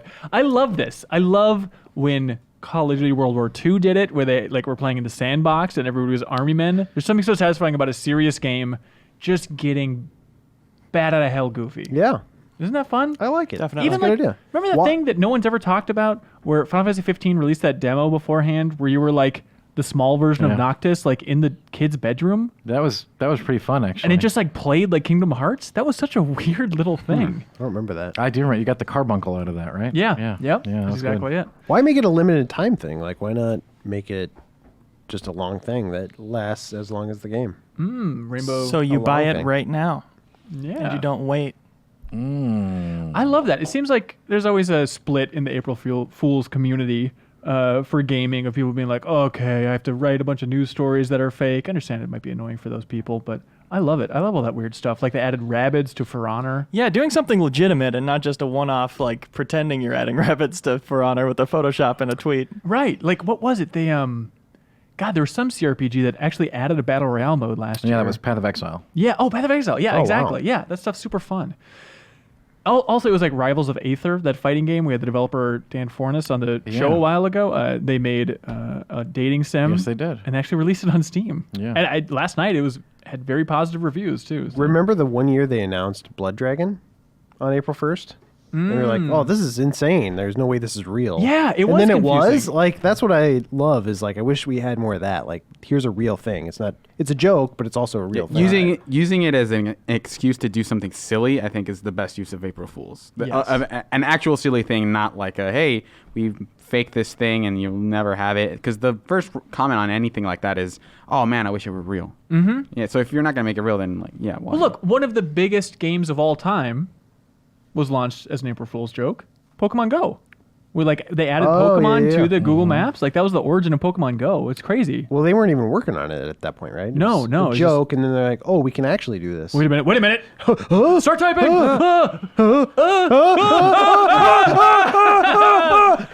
Anyways. Somebody wrote in while you're out of town, Hanson, asking about the origin of that. Can you address that now? Oh Is yeah, there I an listened to origin? that. I don't know. Was it on the podcast or was it in our private lives? We say it all the time in our private lives, so it's probably just a holdover from that. Yeah, I have no idea. I don't know. Somebody should go look it up. Look it up, Scotty. tape. Look it Shut up. up. Okay. Also, a lot of people wrote in saying, "Hey, I'm playing all of The Walking Dead," and also people were arguing because we asked, like, "Hey, who's still playing these?" And a lot of people were saying, like, Kim is unclear on the lore of Walking Dead. What she says is inconsistent with the lore. A lot of people say is very consistent. So, who knows? Up for debate. First email. Here we go. Hot topic. Matt from Canton, Ohio says, "Guys, I need help. Should I keep playing Sekiro? I finished Dark Souls 2, Dark Souls 3, and Bloodborne, but this game is killing me. As I nearly cracked my controller in half over the Blazing Bull, my wife asked me, why are you playing this? Am I too old and have too crappy reflexes for this game? I'm having a midlife crisis over Sekiro. The answer seems obvious, but I truly want to be good at this. Thanks, Miyazaki." No. So the answer is no. So if you've completed those other games, then you can definitely beat that game. But you said it was you the said hardest. it was the hardest. It is. But Well, I feel Don't you like think there's some people then in that spectrum that'll fall right in that middle ground? They'll say, I'm out. there's been more time now. There's been some learning. It is very similar to the first Dark Souls where you kind of have no idea what to do going in, but once you figure out how to parry, you can simplify a lot of battles. That's a big thing. Okay, but just for your, I mean, it is a stupidly difficult game. It is a difficult, challenging game. Okay, great, twant you. I will say though. I know, I just want just get it out there because you were kind of making it seem I'm not like changing that at all. it's not I'm just bad. saying that I knew when I said that originally, people were going to figure things out, right? After release, and, Yeah. and sure, it's going to get down a little bump, but it's still certainly the hardest of those games. That Has it changed a lot since release? Have people been taking strategies that are surprising to you since Sure. you played it in the dark? Not surprising, but people are have been very good at figuring out the patterns and mastering the deflection system. Are you following all that pretty closely? Just following the subreddit, figuring out what people have Sure. cracked that you haven't? Yeah, and there's tons of things you can do, sort of like Mega Man, against certain bosses to make them easier to beat if you're still having trouble mastering the core systems. I will say though that Raging Bull boss is one of those bosses where I beat it and I wasn't sure that I did it the right way. It definitely felt like I was flailing against it more so than other bosses where I beat them and I figured out the trick here. Yeah. I don't know if there's a trick for that boss specifically, but it definitely felt like, well, I'm sort of just trying, flailing a lot, and I happened to hit him enough times for him to die. I don't think there's like necessarily a trick. Yeah. It is one of my least favorite bosses in that regard. Really? In that when I beat it, I was like, I don't know that I necessarily feel like I'm better at the game after having beaten that guy. For the record, Sure, it's and- Blazing Bull and not Raging Bull. Oh, sorry. And I agree. The Blazing Bull is a sort of curious boss there. He's very chaotic. I think that's the nature of the fight. So you're going to want to use firecrackers. All right, you get a stun frames on him. Those are going to be very helpful. Another thing, just jump a lot. He's very susceptible to jumping. Yeah. Okay. Thanks for answering his question, how to beat Raging Bull. He said he was stuck on it. I know, but I like to go back to his question. Question is, I don't know. To go back to his Sorry, question, no. no, but seriously, should stop I playing. think No. that if you can beat that boss, I think you'll have a much better time going forward because I think that is one of the few bosses where I don't think it's super great. I think the rest of those bosses are more interesting, I think, in how you figure out how to beat them. So I think if you were able to beat Lady Butterfly, I think more bosses are in that vein than they are for Blazing Bull. And maybe they tweaked it, but Serial, you beat Lady Butterfly first try at the studio. It actually took me a couple tries to beat her in the actual game. Oh, do you think they changed it a Oh, little really? bit? Maybe. I don't know. It didn't feel much harder. I'm guessing I probably just was super focused or got really lucky that time. But yeah, I beat it on the first try. But yeah, it took me a couple of tries. But I think that is more in line with what you should expect going forward Yeah. than Blazing Bull. Well, thanks for answering his question about how are the other bosses in the game. and how they not I mean, we did answer his question. Well, I was just going to say, I would play what you want. Like, if you're frustrated with the game, stop playing it. Like, play what you're in the mood to play with. So you're I telling don't all think that Sekiro was his players question, to though. quit right now, Raves, on the record? I mean, if they're not having fun with it, yeah. I would say Wow. stop playing it. I mean, that's decent advice. Yeah. There's also- I mean, Unless you're reviewing it or something, like Dan. What percentage of people out there are reviewing it? versus playing it? some people like to do it for fun. Sure. And, but I mean, there's also a lot of. It can be frustrating at the time when you're playing it, but then you beat it, and that's sort of the part where you get the joy out of. Okay, I finally mastered this thing that I was sort of on my breaking point right before I beat it, and then there's the catharsis. I think is part of the process where. Yeah. But there are, everyone has their breaking point, and if he's at that point where he's not really interested in seeing the other side or something like that, I don't think there's any issue with stopping. What did you guys find helped you other than specific strategies? Would you take some time off and come back to it? Would you try muting it? So without specific strategies, Yeah. just for a lot of players, especially players like him who have played the Souls games, Yeah. it requires a complete recalibration of how you. But he approach probably battles. understands that by Blazing Bull, don't it's you think? It's not obvious. You really.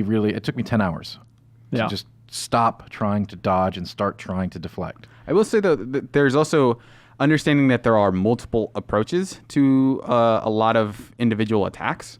I don't think because there are things where there's a very clear answer for what I'm supposed to do here, and I'm not able to time it. There are usually other strategies. So I think you go back to your tool set, things like that. There are bosses later on where dodging sometimes worked. In early on, they really want to de-emphasize that, but later on, it definitely feels like they introduced that as part of the moveset again. Not universally, it's not a thing where you want to do it consistently, but you will see attacks where the best option isn't to parry, it's to dodge. So re-examining encounters and trying them from new perspectives, I think works. Yeah. Anecdotally, I have friends who are really into these games, and they are also throwing the controller against the wall. Is this going to be a case where everyone right now is in peak Sekiro frustration and just screaming at their television, and 2 years from now, everyone will be like, one of the greatest games of all time? Is it just everyone's in the Greatest of middle of all being time? tortured? Okay, I don't know. That's an It's exaggeration. a great game. I think people will walk away from it with this like runner's high of like, oh, I did it. You kind of beat this hard thing, and you have that like adrenaline rush. So Did you there's have that, probably something Dan? there? Yeah, that's the point of all of those games, right? I guess. I mean, it is. That is exactly what the core of all those games is. Is just that runner's high. And I think If you people want to call it runner's high, sure. I do. I do too. Because wait, you guys are all playing the game while running, right? Yeah. That's the only way to play. That's how I play. That's Yeah. yeah. That's my tip for him. To run.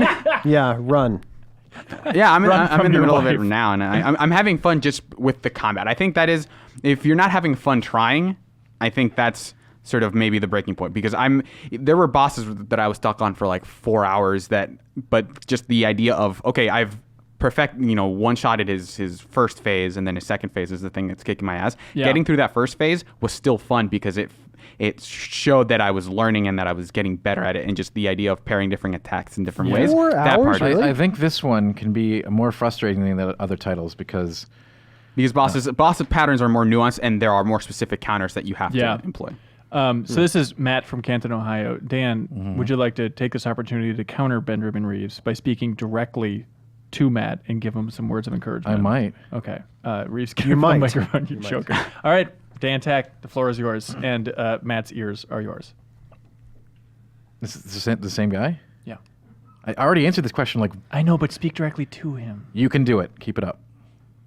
Wow. Wow, Matt. Oh, Stunning. That's all he needs to know. I'm inspired. Stunning. That's it. I'm going to go run up a mountain. That's what he needs to know. Okay. Chris Craven from Lafayette, Indiana says, hey, Ben and crew, on last week's episode, I don't feel like you represented the outrage for the Epic Store very well. There are two major reasons why I and many other gamers are legitimately upset with Epic Store exclusivity. This popped up again because Borderlands 3, at least according to Kotaku yesterday, looks like it's going to be an Epic Store exclusive on PC for 6 months. So again, everyone's pissed off. Yeah. So he says, number one, the Epic Store is objectively worse than Steam and lacks many basic features that Steam offers. No cloud saving, no offline mode, no user reviews, no forums, no mod hosting, no store and library sorting, and very poor account security. They don't even have email verification. The product is bare bones and it is insecure, yet they're trying to force people to use it. That's very fair. Number two, forcing customers to use their product through exclusivity is not competition. Competing with Steam would involve enticing customers to use your storefront by offering a superior experience and better features. Epic is forcing people to use an inferior product because it's the only option if they want to play the exclusive games they acquired. The whole practice is very anti-consumer, and I don't think it should be supported. That's my rant. Thank you. I think that second point, he has a skewed view of competition. Yeah, I don't know. Making deals with publishers to get your game to be exclusive is the definition of competition. It's not fair. It's not fair for the consumers. Right. It's not fair, but that is 100% competition. I guess. Yeah. But And I think Epic will probably build up a lot of that infrastructure that he's hoping for. Oh, yeah, sure. like they've doesn't said help right cloud saves now. are coming, but yeah. it does suck. Like that store is not where it should be. For sure. You're like right. And I think because the way they are sort of enticing people to use the store is in this way that does feel underhanded of, hey, your favorite game that you wanted to have on Steam, you don't have access to that anymore. I think that's a legitimate concern. And I don't like it either, but like to his second point is like, I don't think they're going to encourage people to come over to their store just because they add cloud saves and like all those features. Like that would make people happy with using the store, but like the way they get people to come to the store is by having the games they want to Right. play. And at some point, like a lot of storefronts have tried to compete with Steam, and like all of them have, like, no one's using Origin over anything else unless they're playing an EA game, right? And so I think Epic sees that as like, well, if we have this avenue, like we may as well use it to compete. But I do get the frustration. I think that it sucks that there are games that they're not going to be able to play on their storefront of choice. Right. At least for a window. Yeah. Little unclear on that front. Jack Oslo from Norway also writes in, just expressing the idea that he's pissed just about Epic Games scrubbing some Steam data from users, and especially with the ties to Tencent, who owns, 49% of Epic, something like that? 49% of everybody. Yeah, they own way more than Epic. Like my human Activision body. Blizzard. Have we announced yeah. that they own half this podcast? No, they have the we should back be half. clear, yeah. Yeah, the one where we talk about the top 30 fighting games of all time. No good. But also the idea of Tencent being owned by China. People are like, well, they're scrubbing all this data. Are they then giving it to the Chinese government? A lot of people are worried about that type of thing, which I don't know about that second part until it's proven. That seems that a little bit weird. Yeah. But I'm worried about that. If Tencent is doing that, if that is part of Tencent's plan, like we are already screwed because they have their hands in so many companies at this point. That if they want our data and like you play games, they probably have it already. Yeah, Dan, what are you concerned what do about? they do with that? Sure, I'm concerned about what was found. Like, what haven't we found? What else is there? I don't know. Let's keep looking. There's also just a lot of like Maybe not. Steam has over the years built up a lot more security, on that front. But there was straight up. I don't know if you remember that Christmas where people's logins were just completely screwed and you were logged in as someone else. Mm-hmm. Yeah, that was wild. It's not impenetrable, right? So that is legit. That is a concern. Like data scraping is kind of weird, but they also, they said they patched it. They said, "Oh, that was a mistake because we're just trying to get your Steam Friends account and all that stuff." Right. Yeah. Also, and I'm not trying to defend Epic, but like, I feel like 8 months to a year ago, people were just nonstop complaining about Steam for different reasons, right? And now there's this like competitor here. It's like, here's another option out there. What were people saying about Steam? That they don't like Steam, or like it's just like a bunch of like crap. Basically. Yeah, There's, like, that they basically let whatever on the store. Yeah, and they've had their issues with like selectively like omitting games with like sexual content, or like their policy seems to be going back and forth on that to the point where developers aren't even sure if they can put their game on Steam. Yeah.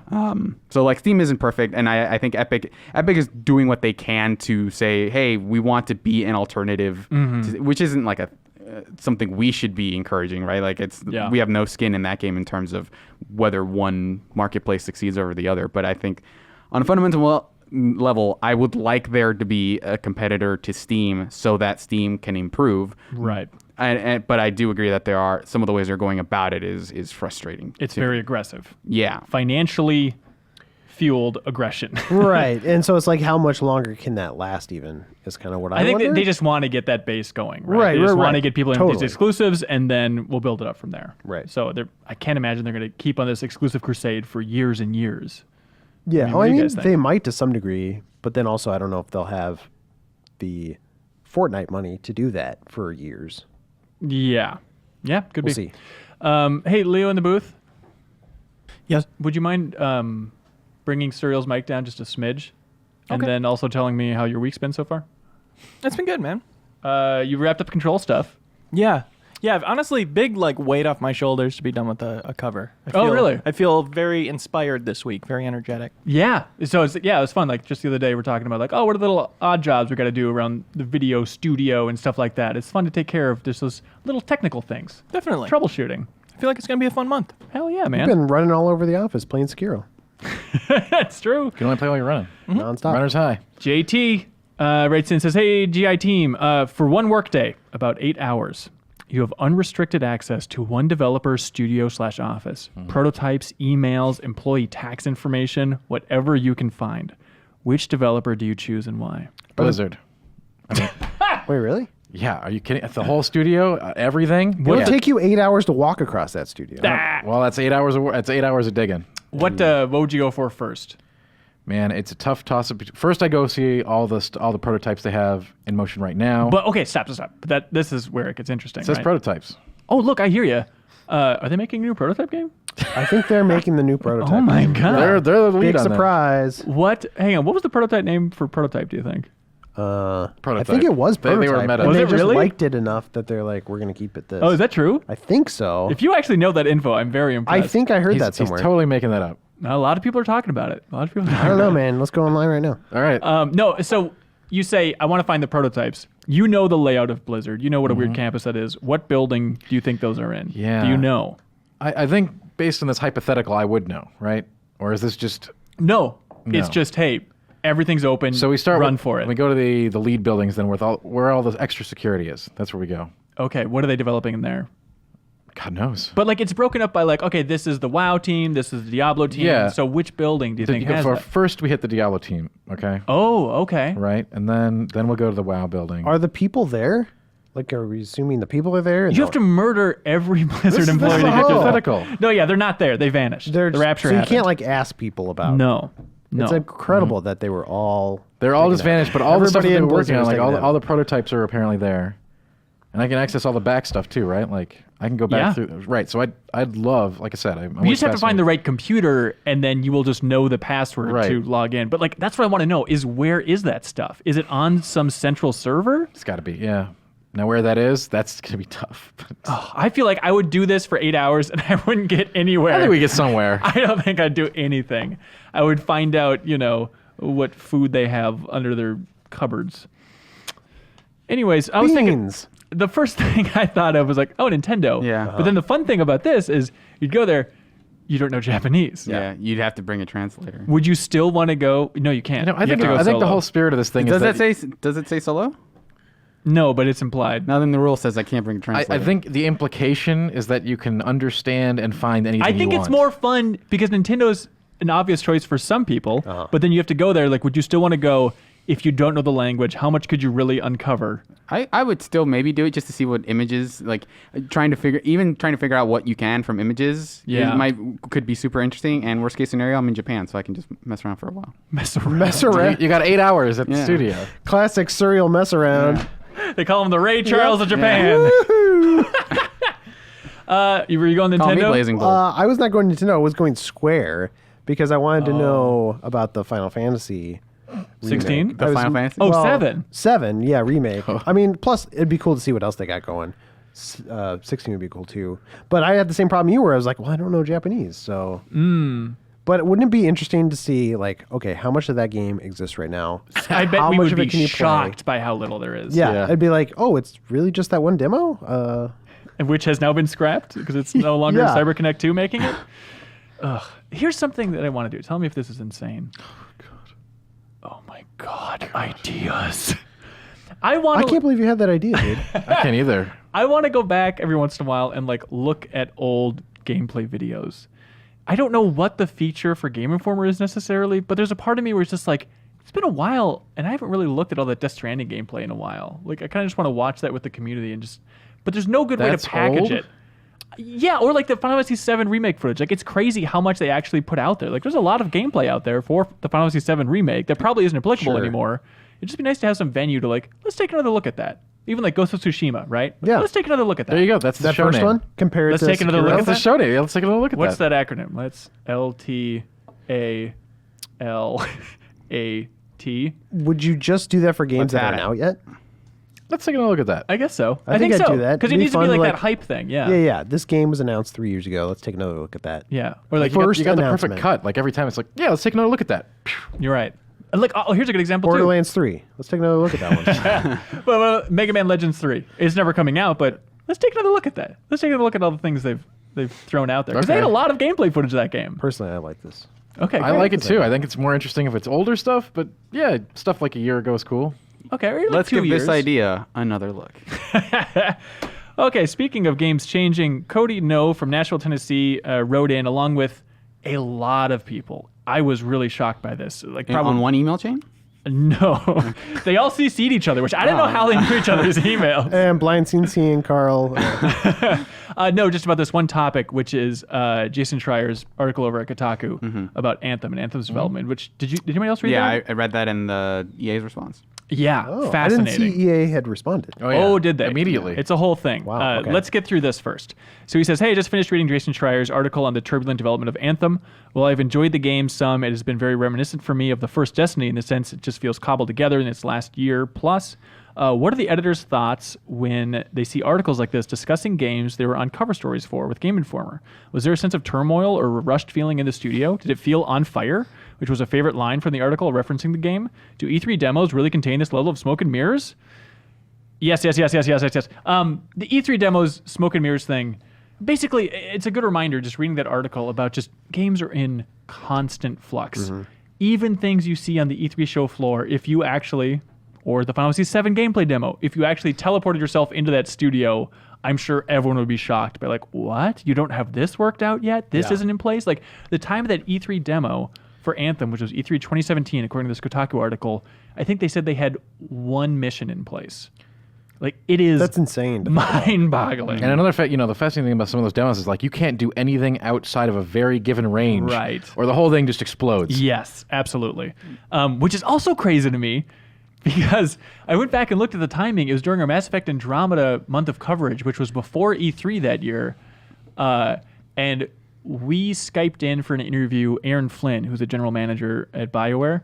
And we're asking about the mysterious new IP, yada, yada, yada, which didn't even have a name yet, obviously. Which, by the way, apparently was going to be called Beyond for a long time. Really? Yeah, up like until like before- weeks before the E3 demo. Was this before or after the David Cage game? Oh. That would have been after. It would have been I think, after. right? Yeah, that's a really weird that's a thing. good point. And Yeah. like Once. even more relevant, more like closely connected to the release of that game. Which is Anyways, great. but we had Aaron Flynn over this interview, and I asked him like, "Hey, what would people be surprised by if they saw the new IP, which was Anthem?" And back in early 2017, he said, "I think people would be surprised that it's more done than you'd expect." What? She's like, "Well, now reading this article, it's like this seems to be What? the opposite Yeah. of what the Stadia was actually in." I mean, it was in flux a lot, right? They Right. would implement things and then basically scale them back and peel them back, and Including flying. It was like Yeah. in, out, in, out. Like the core thing that people talk about with Anthem, that the wasn't thing there for a people long like the time. most. That's crazy. Yeah, it's just wild. But in terms of being at the studio, not so much. Like Anthem in particular, that was a tough one because we were there for one day. It was very packed, and so you don't get that much time to really soak in the flavor of watching people run around like their heads are cut off, which no studio's like that. But typically if you spend like 2 days at a studio, you might get more kind of like side comments or just like Mass Effect Andromeda is a good example where seeing that demo, the director made a couple comments about like, we're not quite feature complete. Things are still coming in. It's like, I certainly don't want it this way, but that's the way it is. Like this thing is still very much under construction. So like those types of comments are like, oh, this thing, if they're actually hitting that release date, might be a little bit rocky. And Anthem, I don't know if I got too much of that sense. It was more just mystery surrounding like, how is this actually going to play out? And it's so weird that like we posted a video interview where it's all about, hey, here are the biggest challenges with developing Anthem. And it's me asking the executive producer and another producer just about the biggest issues about creating this type of game, very bluntly. And it's fascinating now to go back and watch that because, like, yeah, the questions were right there. The problems were right there. And they knew it. It just, they couldn't quite stick the landing. Let's take another look at that interview. Hey, let's take another look at that. the thing that like with him bringing up the Destiny story, it does feel like there's a running through line of both. Hey, people, because games aren't basically done until they're done, right? There's a lot of obfuscation that can occur in terms of, hey, we don't know where this is going, but in the they talk about the BioWare magic, right? Yes. Hey, this is on fire, but it's been on fire before, and we've managed to fix it. And also in the article, they talk about like, game development, it's described for BioWare like it's like a hockey stick, right? Laid flat, right? Where it's a mess and then it'll take off right at the end. And a lot of games, not even BioWare games, that. almost every game comes together that way, right? Yeah. And that's so scramble towards the end. The other thing that stood out to me is just how often with both Destiny and Anthem, the tools can be such a big limiter of, hey, we would have to make the map and then it would take forever to compile. So people didn't want to fix bugs because it would take forever to fix bugs. So bugs just didn't get fixed, right? Yeah. In Destiny, I remember them saying like, hey, having to move anything in the environment and you'd have to recompile the whole game. So it would take forever. Yeah, that was also coming from Kotaku. Yeah, I so think, like in terms of things that I would want to see going forward in both development, obviously better working conditions and like much better tools would be like the two things. Just because every time I see a story about a game's development like falling apart or something, tools seem to be one of the things that comes up super often. Nobody ever sets out to like make a bad game. It's like, oh well, obviously they're shooting for the moon usually, and it just never comes together, or you run out of time or whatever. And it's too easy from our vantage point to be like, I don't know anything about tech, just use Unreal, everybody. Yeah. And it's like, well, the corporation doesn't want to They give should've Epic done its this. cut. Yeah. And Which kind of makes Schreier sense. specifically has done this before, but it's interesting. I would want to compare sort of the account of, hey, this is a game that was very flawed and people didn't like versus, something like here's a game that came out just perfectly fine, and compare it. So what's the difference between, like, as an outsider, it's hard to know what the difference between, like, hey, if you're told that games are always on fire until they're done, what is the difference between a game that fails and a game that comes together in the end, right? Well, he even references that in that article about just The Last of Us was notorious for being a mess up until the very, very last second, right? Then it came together and, snaps into place, and it's a masterpiece. But a lot of the times, the things that you read are like, hey, I want to see, like, this game didn't turn out super well, so the story of how it didn't turn out very well must be super interesting. So that's the thing you read versus like, here's a story of how a perfectly fine game came together, right? Mm-hmm. And seeing that stuff is just as chaotic, I think would give stories like this like more context. Yeah, I think that's a good point. I think developers who release games that are awesome tend to not want to reflect on like, it was a trash fire until I like don't a know. month I ago. feel like maybe the God of War team in particular. I feel like they have talked. Corey's talked in interviews about what a mess it was for so long, and I'd love to losing get more faith. stuff like that. I think it's. Yeah. I agree with you guys that it's interesting to listen to. Yeah. Those kind of conversations. EA and BioWare's response was bizarre, right? Because they basically said, hey, we hate to see articles like this trashing specific developers for trying their we don't want hardest. to tear people down, right? Which is like Right. it feels like it misses the point of that article. Like the point Well, of that specifically because they hadn't read the article at that point when they Yeah. posted that. They just said like, oh, it's going to be attacking our leadership. Well, nope. Guess what? Yeah. Yeah. I had a dream just like the other Here we day go. where we were all flying. I was talking to Reiner, and he's like, "Yeah, I just locked down the new Mass Effect cover." I'm like, "What? That's crazy." Yeah, that's why Anthem was so bad. It's because they were secretly working on this new Mass Effect game, and you're like, "What?" That's That's a dream, all right. It was one of those dreams where I woke up and like took me 5 minutes before I was like, "That's crazy that happened." Then I Yeah. realized it was a dream. Wow. Well, I hope you're happy with me cutting out that section of the podcast and using it for the social clip this Yeah, week. that'd on be great. Twitter. Okay. No, it's What perfect. was the longest you've gone after waking up before realizing, oh, that was a dream. Wait, that was a dream? That was a dream. Or, wasn't- like, that that wasn't wasn't a real. dream. That was a dream. I had like as a kid like a dream that for some reason we got like $200. My dad gave us $200, and me and my brother went and bought like an SNES and a Genesis. This is when I was a kid, and then like thought that it was real, and then walked out into the living room and like couldn't find them, and then realized it was a dream. Oh. Yeah, That's pretty serious. I've had one where like I had a dream where like someone crashed in through the roof of my apartment. Hi, sir. You'll get to see you back. Yeah. Well, no, he landed and then he left or whatever. But then I realized I And it was your I father? woke up thinking like I'm gonna have to fix that hole in the roof of my that's apartment funny. before walking out into the main room. It's like, oh right, that didn't happen. Great. Oh, such a relief. I have that a little bit. Like I have a lot of weird guilt dreams about just like, like if I'm dating somebody, I'll like dream that I cheated on them or something, and I'll be like freaking the hell out internally. And then like it'll take a while for that to wash away when waking up. I'll be like, oh, that's right. I don't have to worry about that. I don't cheat on people. sure. Right. Okay, thank I God. don't cheat on people. Thanks for that question about writing in about all our That's weird dreams. a really interesting way to say that you don't cheat on people. It's, I want the podcast. Yeah, world to know exactly. that. Does your girlfriend listen to this? I don't know. Dan Tech, what do you dream about? I rarely dream. Because It's you're sad. living your dream. Oh, that's a cool. I'll get to use that one. That's good. Justin Quarles says, okay, this is an interesting take. Curious what you guys think about it. He says, hey, can it please stop being news after a game comes out that some people who worked on it had to leave because they couldn't handle AAA development due to stress and anxiety? I don't care about game developers' feelings. Either do it or don't. Games are a privilege, not a right. No wonder mass layoffs are happening. They keep hiring incompetent, talentless newbies who complain to Kotaku when they quit because they can't handle the harsh game development reality. Wow. Well, What do you guys think about Justin Quarles? That's a very. as John Mulaney would say, we don't have time to unpack all of that. I mean, that's a very rude message, but at the Yes. very core level, I can understand why a consumer would not care about the problems of a company and only care about the quality of a game. I get that. I get that. And Obviously, you agree with them 100%? no. Okay. That's an awful thing to say, really. But It is. Look, on the edge of this, I understand there's a certain sentiment in the reaction towards games and games coverage of like, some San Francisco BS. I'm sick of all this liberal hoity-toity nonsense. I understand edges of that, but this level of like, I don't care about the mental health of Okay. video game developers, like that is a not. First of great all, like strategy. surface level, Yeah. don't read it. Like you don't Right. have to be online. Online is optional. Like you don't have to It's be a privilege, not a right. I'd Yeah, say. like you don't have to look at that stuff. So the thing this guy is Some of upset us are about. required to read the internet. Well, work. I mean, if he works, Reeves, is this you? Yeah, I've been reading every page of the internet for the last 5 years. But that's the thing is that like I cannot stop. The internet allows you to filter stuff so like.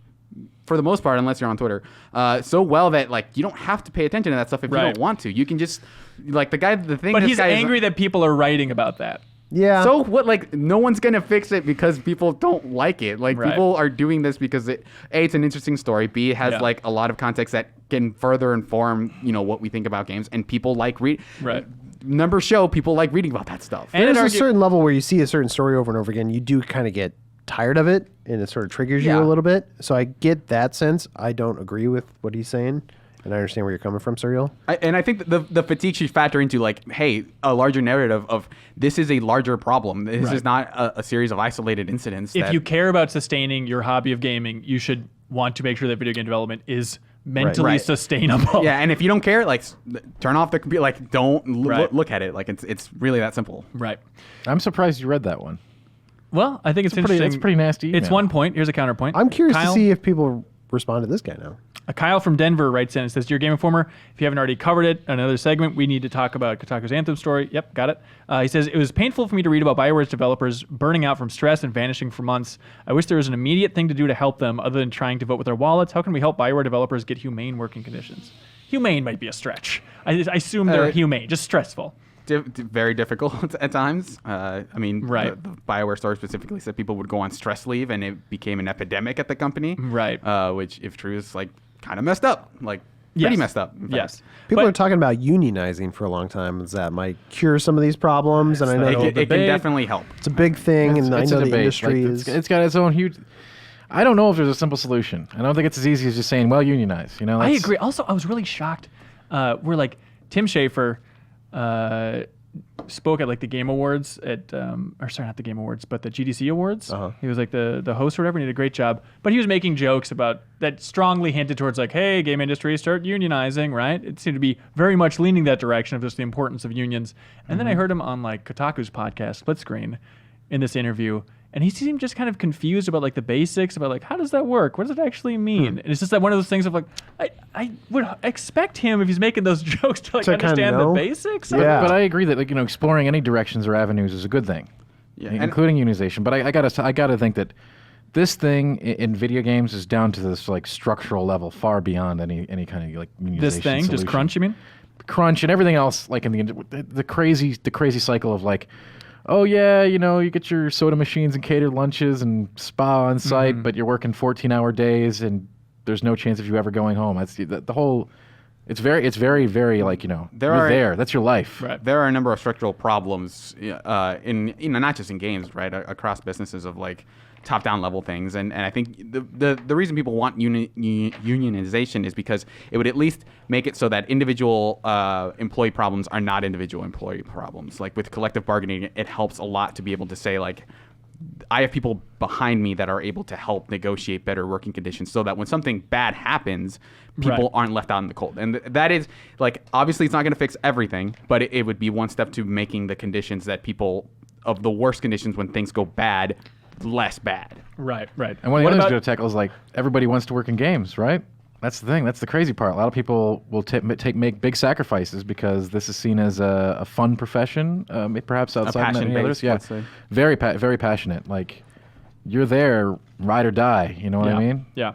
What about his question specifically? How do we support BioWare developers that might be That's a great going question. through this stuff? I don't know. I don't Other know. than I don't know if there is a. finding their names in the credits and tweeting at them nice sentiments about, hey, really love what you do. I love this specific thing about what you do. Nice Honestly? tweets are always good. Yeah. There's probably something to that though, just like positivity in general. Like there's so much like hate and like negativity out there, especially on the internet. I don't know if you guys have seen any of this. I have to I've read seen a every little bit of page, it. so I read it all. But It's just like a spirit bomb of love. Just get I everyone mean, over. you can- but throw that out there and like if somebody makes a game you like and actually like reach out there, like you said, you can probably find them. Yeah. Like tell them, hey, nice work on that. Like that goes a long way, I think. That's actually a really good point because I feel like people who don't like a thing are way more willing to talk about it and Right. reach out to you. 10 And times people more that do like it, Yeah. they probably don't say anything. They just enjoy it and go on their merry way. Unless they're fans of this podcast, everyone's very nice. Yes. That's right. Yeah. It's true. People reach out all the time with very specific things. Like, oh my God, I don't ever tweet at people that host Anybody ever podcasts that I complain? love.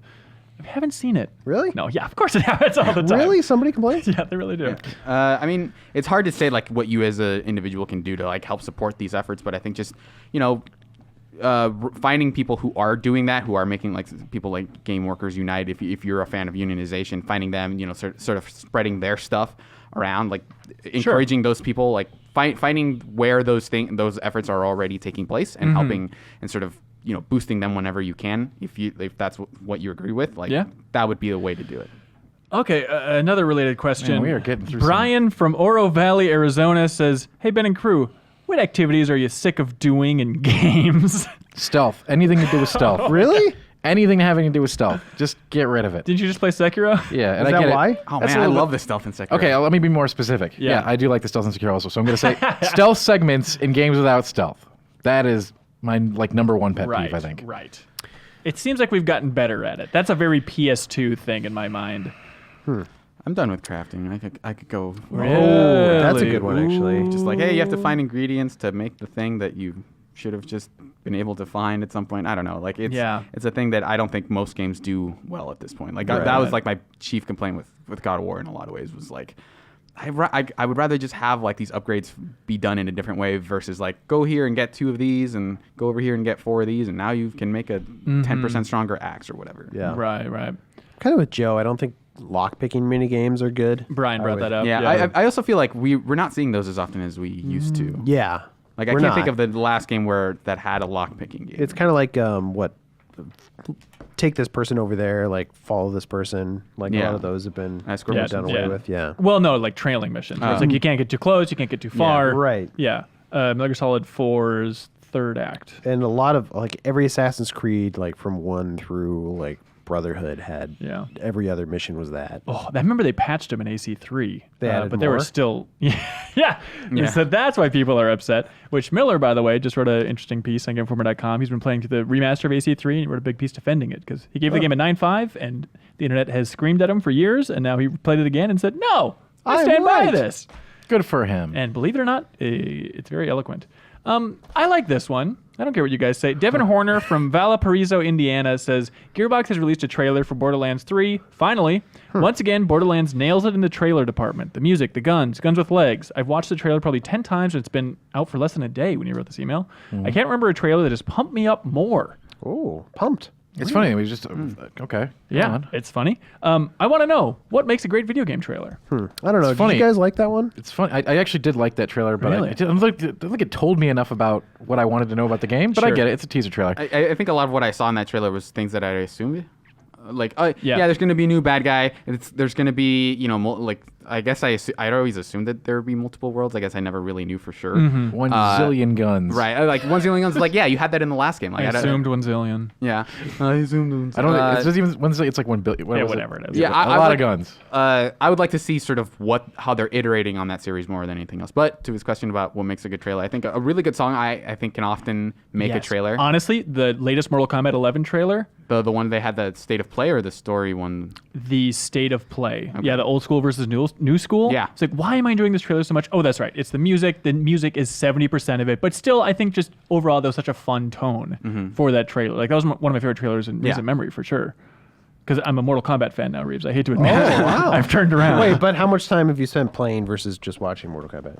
Oh my God, that ratio is off the charts. I played the beta. I played don't the towers. gatekeep, all right? Like if he's a fan, he's a fan, all right? Well, are you calling me a you fake can't ass be gamer fan boy? something if you watch it. I did watch the story, absolutely, on YouTube. Yeah, I didn't That's how mean to absorbed like call that you stuff. out on that. No, I'm just that's curious. look. I'm comfortable with it. I'm happy I did it because now I'm caught up and I am super excited about that story. I think it's super fun. That's great. Mortal Kombat's fun. Great. Back off, dude. Hey, it's fun, all right? Anyways, what makes a great trailer? What you gotta have is like spookiness and fast cuts, and then at the end, a big monster comes out and roars, and then it cuts to logo. That's a trailer. If you do that thing where it's funny. like right before impact shot, it goes like, and like the shot cuts in and out of darkness or whatever. Right. That's always 100% cool all always the very time. fun. It's not tiring at all. I want to see that cut. I'm sure someone's made it, but video game trailer cut with big monster roaring at end, cut to Gotta black. be thousands of them. It's insane. Well, hundreds. We're beyond the point of parody, and even like last year's E3, it was like the smallest little game. It's like, I don't know, then we'll end on the monster roaring. It's so crazy. I mean, it's got to be like the go-to, right? You don't know what to do. Why not? It works, right? It's worked for so long. Works in what sense? It's not memorable People or get interesting. to see that monster. You do a really soft cover of like a 90s song, like a 90s rock Yeah, song. You do a yeah. really soft cover of it. That's always like a home run. Okay, pop quiz. Last 10 years, most impactful trailer. Dead Island? Dead Island. I was absolutely going to go with Dead Island. Island 1. Also, people forget about it. Dead Island 2's reveal trailer also is very good. It's the one where the guy's like jogging and like the world's going to crap behind him. Like it's also very good. And because that game hasn't come out, you know what? Let's take another look at that. Take another look at that one. Yeah, Perfect. I wonder who does their marketing because they were doing a good job. Yeah, that's a good question. We'll never know. But I'm going to find that name. We'll I'm never going to know. tweet at them that I appreciate it. Anyways, Andrew from Canby says he found the podcast because of our Spider-Man coverage. Very happy to hear it. I enjoy when the community questions let us learn a little more about you all as people. Ooh. With that being said, If you were to have kids or do have children, who in the office would you least trust to babysit them for a night? Ben Hansen. Really? Yeah. I think I could do it. I think my hypothetical kid could have fun with you, but Yes. yours would be the one where I would be most concerned about them getting hurt in some weird accident where I don't think I've- let's just do some weird crap and then like someone breaks a leg. I don't think I've ever wrestled with my nephews where it hasn't ended in tears in some way. Because you're just crying. Really making Yeah, a good well, they case. You're hurt not my selling it. feelings. You're not selling it here. Yeah, they say that I poop out of my butt, and I really don't care for it. I feel like most of the Because it's not true. most of the cast is pretty responsive. Like we have a lot of parents in the office. Uh-huh. Like Yeah, I, you're right. I feel We're like old. I would be up there in terms of like I just would. You would be like, up I would there. just What do say you like, hey, here's a High as hell. in terms of people you wouldn't trust with your kids. Of like, I don't know. I feel like I would just be content to here's one snack. I guess you can just do whatever you want with the media center. I don't know. Do I'll you leave like you alone Corona? for 4 hours. I'm gonna go play. I'm gonna go play Apex for 4 hours. I'll see check in if anything happens. I guess. I've been meaning to ask you, are you edible? Here, let me try. Yeah, you are. California cheeseburger. I think Kyle would be bad at raising kids. taking care of kids in general. Yeah. I think Joe, he'd probably make kid eat a metal burger or something.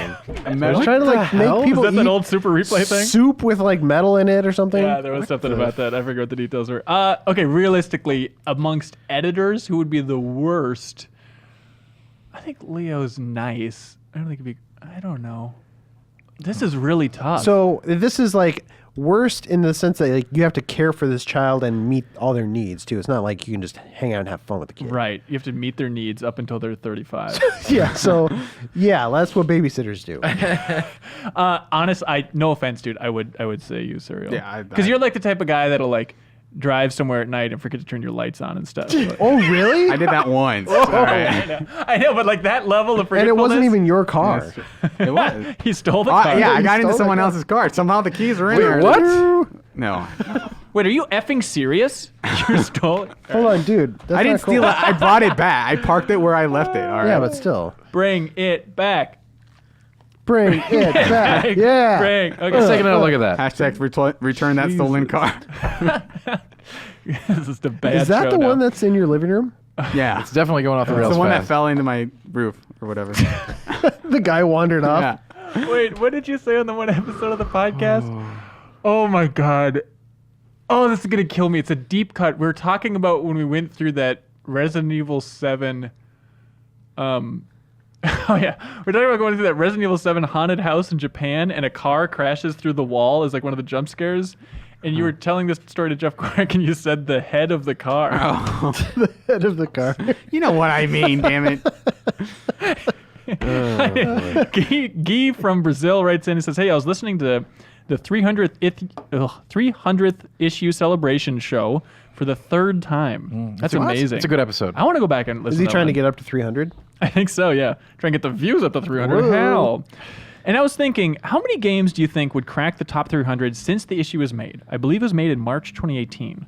It was only about a year ago. That's tough. Yeah, a little over a year ago, I guess, for when we had to put it together. So probably close to 300 of them. I don't know. He's basically saying how many games in How the many last new year games, would yeah. go on and knock something off. Right. I'd say God of War Red Dead would probably be. God of War Red Dead would absolutely be up there. I think Apex Legends has a real shot of being on top Yeah. 300. Leo in the booth, your head crane. Do you agree? Yeah, that's interesting. I can Okay. believe that. What do you think about Resident Evil 2? I would fight for that. Because the original Resident Evil 2 wasn't on the list. it wasn't. Not that I saw. If the original didn't make it, we probably get I that couldn't on. get the original remake on there, so. Actually, That's yeah, true. this is looking like more than I thought. I feel like that. Spider-Man Yeah. have any chance? I mean, maybe. I don't know. I don't know why you made that sound, Cyril. That's very offensive. In this office, I'm pretty sure the Serial, Spider-Man what the would make hell, it. dude? Oh, now I was can't just fart on asking this podcast. I was just asking a question. Bring dignity back. We're trying. I had a weird one where I was on a flight recently and I was on my phone. I was like, oh, which crappy game do I need to play here to take up more time? And I stumbled across this game that I haven't played, honestly, in years, and I forgot how good it is. And then I started thinking, it is not on the 300 list, which is insane. Threes, I think, deserves a spot on that 300 Didn't we, list. that got discussed at length? Did I it? believe. Did it yeah, really? I wasn't there for I that. recall that was a game that came up. Really? Oh, I'm happy Yeah. at least came up. I don't remember that at all. Yeah, I don't remember it either. I think you're lying. Oh. Well, I picked a hell of a thing to lie about. Was Wolfenstein was out by then, right? I would have fought. Two? Yeah, Wolfenstein 2. I don't know. I might have fought for that if Okay. if I could. Yeah. I can't. Well, we're Breath of the Wild made it on there though, right? Yeah. we're getting ready to put together the top Yes, it did. 400. So Yeah, we're all we'll get ready. those all looped in there. Also, I was happy to see PUBG made it on there. It's fun. Me too. Would you fight for Black Wait, Ops did 4? it really? It did. Oh wow. Do you think people would fight more for Fortnite at this point? Because I don't think that made the I don't think it It, did either. it would depend on his weighing those things like historical That context. fun debate that Yes. everybody loves. Jacob from Buffalo, New York says, hello, if you were paid 1 cent for every enemy you've ever killed in a video game, but you lose $1 every time you die in a video game, how many burritos could you buy? Probably near infinite. Really? No, you think about the games that I've played where you literally just grab a whole dungeon, like hundreds of Diablo. monsters, and just blow them all up. Diablo Yeah. alone, it's probably 3,000 Oh, enemies yeah, at that's least. Pretty good. But then, so stuff like Dark Souls doesn't weigh it out. or It you would just weigh it like up, but like how many Super times? Meat Boy, how much are you dying Even in that? if I die Yeah, I mean, 100 kill nothing. times, 100 times in a Dark Souls, maybe 200, 300 in Sekiro, Right. that's still not putting a dent in all those. Just like I don't know, Diablo man. 3 alone, Right. is gonna buy me a Taco Bell. Yeah. Right. Yeah. I died like 1,500 times in Celeste. Yeah, I'm probably in the positive. I would hope so. But yeah, I Yeah. guess I don't know. I could see myself being the negative. I mean, pretty bad. It depends on when you do the math, right? I would just factor in all my deaths first, so I'd have $0, and then add in all Oh. of my enemies killed. So I would just that's all pure profit. Yeah, like I'm not even saying I'm good. I'm just saying like the games that I've played have been just amazingly skewed in terms of mobs of monsters that you kill. Yeah. I like Serial's trick, actually. Yeah. Can you do my taxes? I Oh, need dude, to- yeah. yeah. Oh, yeah. Tyler And Steele take care of your kid. from Coventry, Rhode Island writes in. He just says like, "Hey, I completely blew it on that Alex Ward dangerous driving interview because he says that like Alex Ward was making a big deal about the fact that they have Spotify integration in the game." And I guess I didn't react in a big enough way, but he points out that like that's crazy that Spotify for the first game partnership went with a Three Fields Entertainment game. It's like, yeah, I guess guess that is so. kind of a weird To thing be to honest, think I think when he said it, I was like, that can't be right in the back of my mind.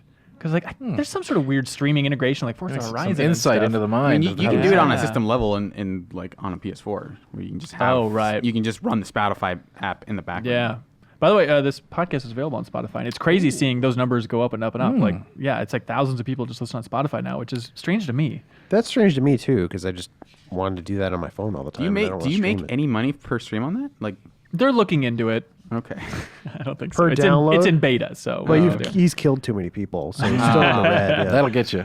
Let's see. My name is AJ, and I'm from Dallas, Texas. I actually just started listening to podcasts, and yours is the first I liked. Nice. Oh. Nice. Thank you. Tell a friend.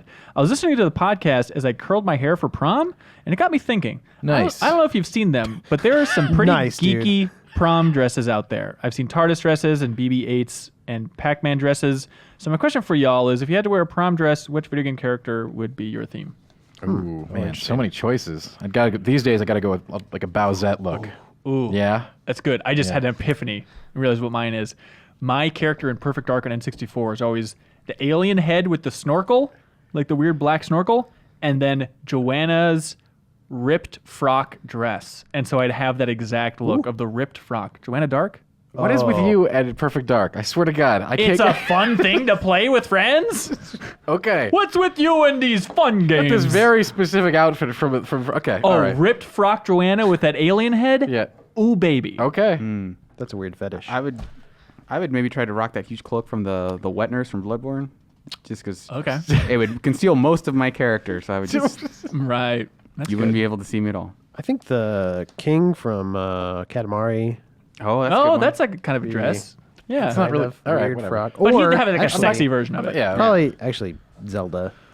It's Okay. perfect. Taylor made. That's fine. Oh, it's fine. It's no ripped frock. Ripped frock yeah. with an alien head. Have you guys ever worn a dress? When I was a kid, I think, just doing plain dress up and stuff. Yeah. Like when you came out of the womb. Yeah, I mean, I was actually already wearing. There was the a dress when I waiting for came him out. at the end of the canal. That's how the doctor caught me.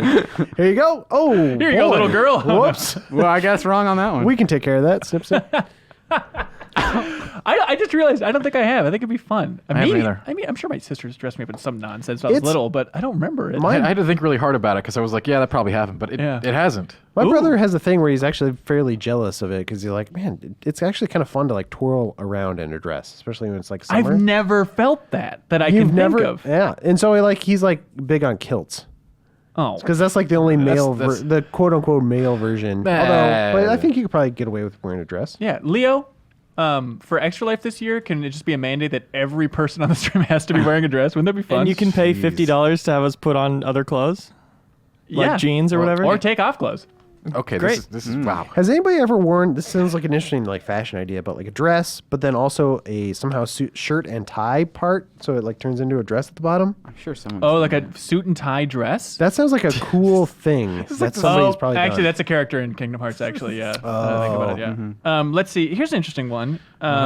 Mark Clark from Surprise, Arizona, friend of the show, past Email of the Week winner, says, "Hey, I've been hearing this phrase get thrown around for the past couple of years, and I'm wondering if we can set a true definition to it." Video games.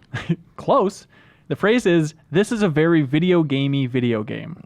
My definition of this phrase is that the game knows it's a game and truly embraces that. How about you guys? What do you think people mean by, quote, video gamey video game? I always like thought it had to do with like it has a lot of mechanics. Like there's a lot of different elements and like things you have to sort of manage. Yeah, and, I take it as like meters and stuff. Yeah, systems heavy, retro inspired. I would say like almost abstract in how it represents reality, in that there's not a lot of attention paid to like, oh, we're making this design decision because we want to make it feel realistic. More like we just think it's fun to beat people up with a sword. And we're gonna do some wild and crazy things that are bonus points if there's lava and spikes. Sure. Gotta have those. And it's like super weird on some element, right? Weird? How so? Just wacky story-wise is all I'm saying. What are you saying? I'm just saying, it gets a little freaky. You read those headlines, with man? the narrative. They're wacky. Okay. That's a fun question, though. I like that. I remember one time I described a certain unnamed game on this podcast as a little tongue-in-cheek. I called it a gamer-ass game for gamers. Yeah. And then the publisher reached out and said, "Hey, could we use that quote for our marketing?" And I was like, no, we're good. It's a good quote. Is it? I don't know. I don't think I don't know what the game was, but it's a good quote. We'll never know. Red Dead Redemption. I'm pretty sure I was on that one. Yeah, That was your original headline, I think, for Sekiro, right, Dan? Yeah. No. Oh, I'm wrong? Oh, I'm sorry. Let's see. Ryan Graham from Thomasville, Georgia says they're releasing a new audiobook focusing on Count Dooku's backstory. He wants us to cover. Love me that Dooku. It has to be in the form of an Amazon Alexa game. Or Yeah, exactly. Listen, hey, we only all do about interactive Dooku. Count Dooku. Yeah. Clearly the best character to come out of the prequels. Is there a single Star Wars Alexa game? That's an avenue that they need to dive into. I can't wait. Yeah. I mean, what about Grievous? Now, you're right, He's Grievous. pretty good. I realized that after I said it. Isn't Maul- Grievous is superior to Dooku, but Dooku's second. Don't people like Darth Maul? Or is he just People lame? technically people like do, Darth but- I Maul. do like him. He's below those guys. People do, person don't. You know what I'm saying? They do coup. There it is. I like it. Steven- We nailed There's it. a better way to do it. I know we said we're done with this. We're never done. Stephen Johnson Jr. writes in and just says, "Hey, I just want you guys to know that the greatest work of all time is when Richard Dreyfuss yells and What About Bob? Get out of the car!" I think he's right. I haven't thought about it in a long time. I think he's right. Did you say that on the podcast once? It was a whole thing. We We did a What About that Bob. sample. It was years ago. Yeah, I brought my own sample that I recorded from home of Richard Dreyfuss saying, "Get out of the car!" What About Bob is a topic of extreme discussion around these parts. That's right. Andrew King from DeKalb, Illinois says, ultimately, the greatest work of art of all time is you asking that listeners stop sending in candidates for the greatest work of art of all time, which I think he's probably right. That's like the meta all time. Hey, we did it, everybody. Hey, we did it. Good job. We haven't done it yet. Podcast at gameformer.com. That's it, Dantac. Email of the week. What do you like? Right, that's what I was talking about. Hell yeah. And this is a tough one. I liked Leo's email. It was a while ago, but- I Can't was win, leaning he's not Leo's too. qualified. Let's see. A part of me wants to counteract the mean guy by going for the person asking how we can actually help BioWare developers. I wish we I like had that a one. better answer. I love the question. Yeah, it's a fun question. Honestly, like in terms of discussion, the first guy asking about, the Kotaku article, that generated the most discussion. Also, Sekiro's difficulty is the biggie. Babysitting. I like the top 300 too. Oh, top 300 was a good one. We didn't really have. What are you leaning these are for then? tough. What do you want, Dan? I'm leaning for the. I want the positivity email. Yeah, the encouragement one. Yeah?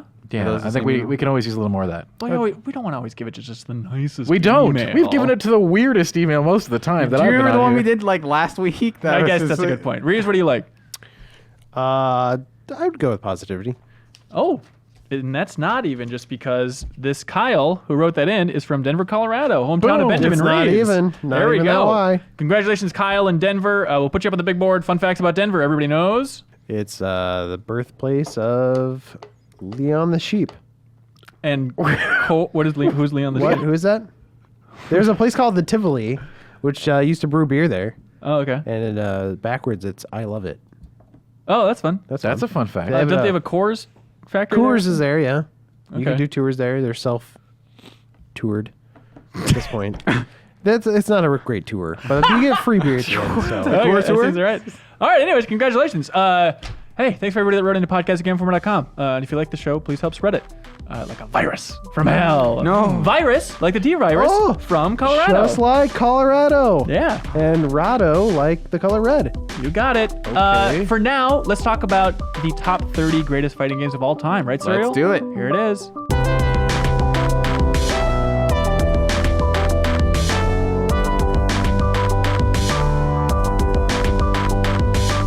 Welcome back to the Game Informer Show. I'm here now with fighting game expert Serial Vasquez. Hello, that's me. And fighting game extraordinaire Andrew Reiner. Hello. So when we're putting this issue together, there's discussion about like, do you remember the sci-fi issue we did a long time ago? And we ranked, was it the 25 greatest sci-fi games of all time back then? Yeah, and then I think we did the same with Co-op. That's right. And then we recently did a cover story on the greatest RPGs of all time. Right. So we're effing experts at this We point. love genres. It's all about genres. We don't even have to talk to each other. We just sit down in a room and the hive mind just like pumps out a list. But now we're doing top 30 fighting games. A little behind the scenes. A lot of talk about making it 32, so it could be a bracket. We can kind of go into that, Yeah. right? Like Yeah. a failed idea. Yeah, before we get to the list, yeah. So we thought about fighting and head-to-head competition and dreamed up like a tournament bracket that was 32. So we wanted to have 32 games and tried to sell our art team, the people that lay out the issue of the NCAA tournament, like the brackets and having the different fighting games on each side. And they're like, well, are they going to be competing in something? And we're like, no, it's just a list. It's just a list, but just visually want it to be a bracket, and their designer heads explode. Yeah. Collective. It was like, all right, that's fair. And we were like, it could go down to the Sweet 16, the Final Four, like that. And they're just like, it's a cool idea, but it's in your head, and it works in your head only. But for the fans at home, we'll still consider the final four on this list, like the top four, to be the final four. We can absolutely call it that way. So the next debate that the office had about this is, okay, what is a fighting game? The classic Ben Reeves hand raised and said, Punch-Out. Now you're shaking your head. It was not in consideration. Serial, where do you land on this? It's a single player sort of rhythm game to me in that the battles go the same way every time. There's not a lot of variety. Like think of it. There's randomization. There's a little bit of randomization, but it's more about like learning patterns versus like this opponent could just do any number of things. I think that is, you are learning sort of a rhythm in Punch-Out, and so that to me is why I think, like, to your question, maybe I think Fight Night is more of a fighting game than Punch-Out. There it is. That's what I would say. Yeah. I think Fight Night could qualify more feasibly than Punch-Out. Did it qualify? So we had the list started with everything. Okay. Punch-Out, all that. It was just like, what would it be? And we found like the most interesting list would be cutting out those rhythm games. They're technically kind of fighting games. And then sports games. And, wrestling kind of falls into the sports category as well. And anything that wasn't Street Fighter or Tekken. We also just trimmed those out just to keep it nice and clean. Exactly. We wanted to pay homage to sort of what people, when they say fighting games, what people think of. Do you want to come over to my place and play fighting games? Then they show up and you're playing Punch-Out. You'd be like, what the hell's going on Yeah, here? it's like, watch me play. Yes, I guess so. So I wasn't in the room for the actual list creation. I just saw everything bubbling around outside. What was the discussion in the room actually like? How tough was it to rank this stuff? So I more or less came up with the initial list, had entries, and sort of ran it by Imran a couple times. We went back and forth on that initial list. Yeah. And so then I basically brought it into a meeting with like Bertz and Andy and Reiner and Kyle. I think we're in a couple of other people. Kyle there to represent Dragon Ball, or how does that work exactly? I think he was mostly there to argue for Dead or Alive 4. Oh, okay. Well, sure. Everyone's got to pick a hill to die on. But then we just sort of talked over of like, hey, here's the rankings. This ended up not being that list, so we ended up changing a couple things, adding things here and there. Yeah. This is just random order. We didn't actually pick anything. It's so much easier if you just go put them all in number and just click randomize until you just have something where you're like, I that guess explains that's this number one pick, which we'll get to in a bit. But, yes. Now that you know that we were kind of going for a tournament thing, we did originally have 32 games. The two that were cut off were number 31 was Tekken Tag Tournament, Oh, and then devastating. 32 was Rival Schools. Yeah. But we were immediately like, okay, we should just cut it to 25. But we really liked the entries that 26 through 30, like It's what a that good added freak to the zone. list. Yeah. I really like that, and I regret cutting those other two, but we just had to round it. It was like, so for the people out there that want to know where those games were, those are theirs. Tekken their Tag spots. will Yeah, forever 31, be 31. 32. Totally got it. Okay. Let's work our way up a little bit. Injustice 2, number 30. Interesting choice. Recent. Is it tough to include recent stuff in here? I think in a lot of ways it became harder to sort of dive into the backlog and find like good fighting games that are still good today, because I think a lot of the time a lot of franchises sort of update their engines and sort of refine over multiple entries. So it's hard. It's like the current version of a lot of games ends up being the one that is on this list, just because it feels like that this is the one with the most effort, the most thought has gone into this one. And I think like for Injustice 2 specifically, it feels weird because that even as a series, that series is recent. In that, Injustice 1 was like 2013, right? Yeah. But they, obviously they have pedigree in NetherRealm. And you feel like it's held up okay?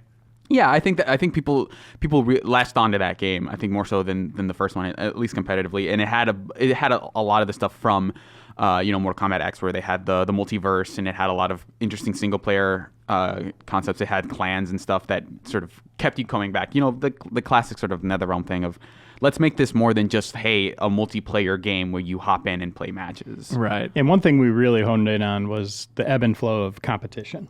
Right. Like that was everything. Story, all that kind of stuff is fine. It's fine, but this list is really about the purity of the fighting, right? Okay, right. Match by match. What is the most interesting? Right. So we that was like, there were other, like if the game had a lot of content, that was sometimes a factor. Yeah. But the overwhelming thing was like, is this fun? Is this a fun fighting game to play? All right, next one that catches my eye. Number 25, Bushido Blade. Oh man, yeah. I have never played a Bushido. Oh man, you would love that. Really? Someone who likes going back and playing old stuff. This game is such an oddity from yesteryear. Yeah. We did it on replay. It still holds up really well. Mm-hmm. And this is a game about timing and like kind of like predicting what your opponent might try to do and then countering. It's almost like a more intense version of Samurai Showdown in that there are just straight up one-hit kills that will just kill you in one blow, and that adds like this weird tension of like, I can go for this move, but at any point if I make a bet that doesn't pay off, I'm dead. Right. Ooh, Samurai Showdown number 9. Yeah. Samurai Showdown 2. Samurai Showdown 2. I think that's the one from that series so far. And what is that playable on today? I think you can play it on most consoles. I think. Oh, really? It's just everywhere. They actually announced a collection of Samurais 1 through 5 and 5 Special that are coming from the Digital Eclipse guys. Yeah. The guys who did the Street Fighter and SNK collections. And you got to play the new one, right? Yeah, I got. What do you think of that thing? I think it's pretty cool. Like they've definitely taken lessons from sort of some of the rest of the series, but I think they are trying to go back to that Samurai Showdown 2 style.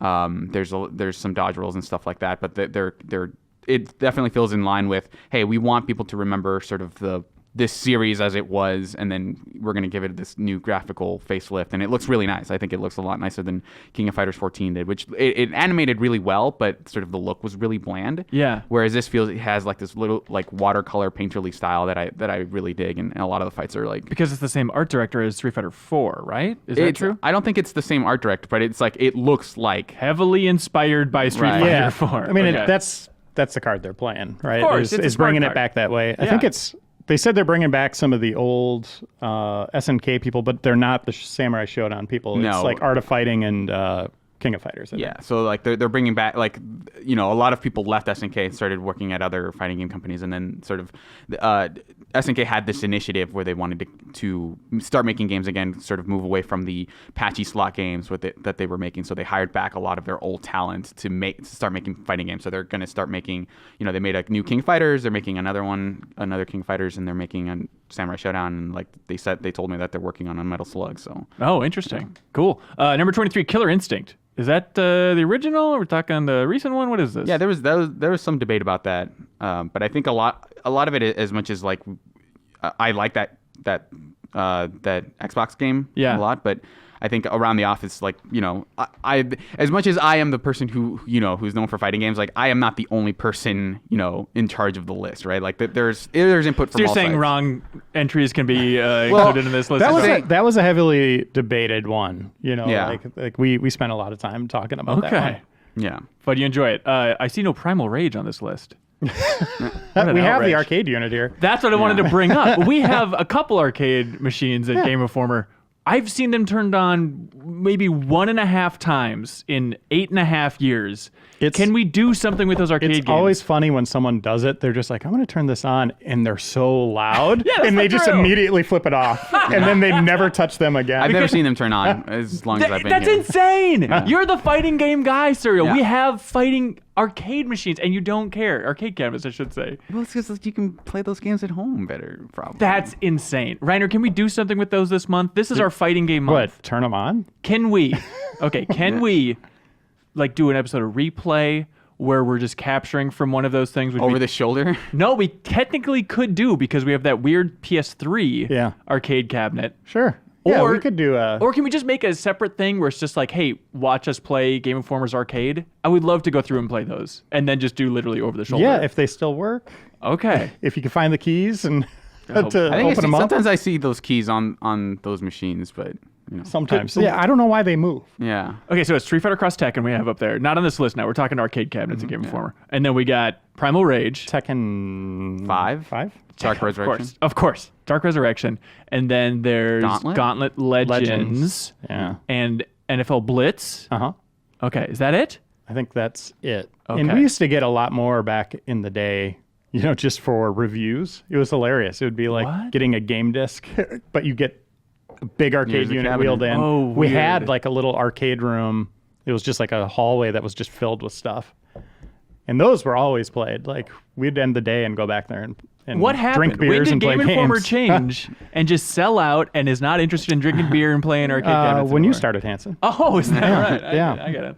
Did we move those from the old Game Informer location in Eden Prairie? Yeah. Okay, so like the NFL Blitz one, Primal All Rage, those stuff are like old How much that. did school. that Yeah. suck? The ones, the only ones that are new, like that were added here, were Tekken and that Street Fighter Cross Tekken. Right, which is technically just a PS3, which I don't know how I feel about But it's that. a cool Game Informer custom unit. It is true. That is true. I mean, if you go to an arcade now, that's kind of what they are. It's sad. Don't say that. Let's see. Stop me if you guys want to talk about one. Mortal Kombat X, first Mortal Kombat on the list here, number 20. Number 20. We got Smash Brothers Ultimate, number 17. Yeah, that's Interesting like choice. a pretty recent release. I like that game quite a bit. It didn't really latch on to me as much as it did a lot of other people, but I think if we're gonna pick one from like everything after Melee, let's say, I think this is the one. I think 4 did a lot to bring a lot of people back, because I think Brawl is generally seen as like the worst one. I think it gets a bad rap. It's still a great game. It has one of my favorite story modes in that it was like basically a platformer. It was really fun, but I remember playing that game and being like, the more I played it, the more it kind of bummed me out. I get it.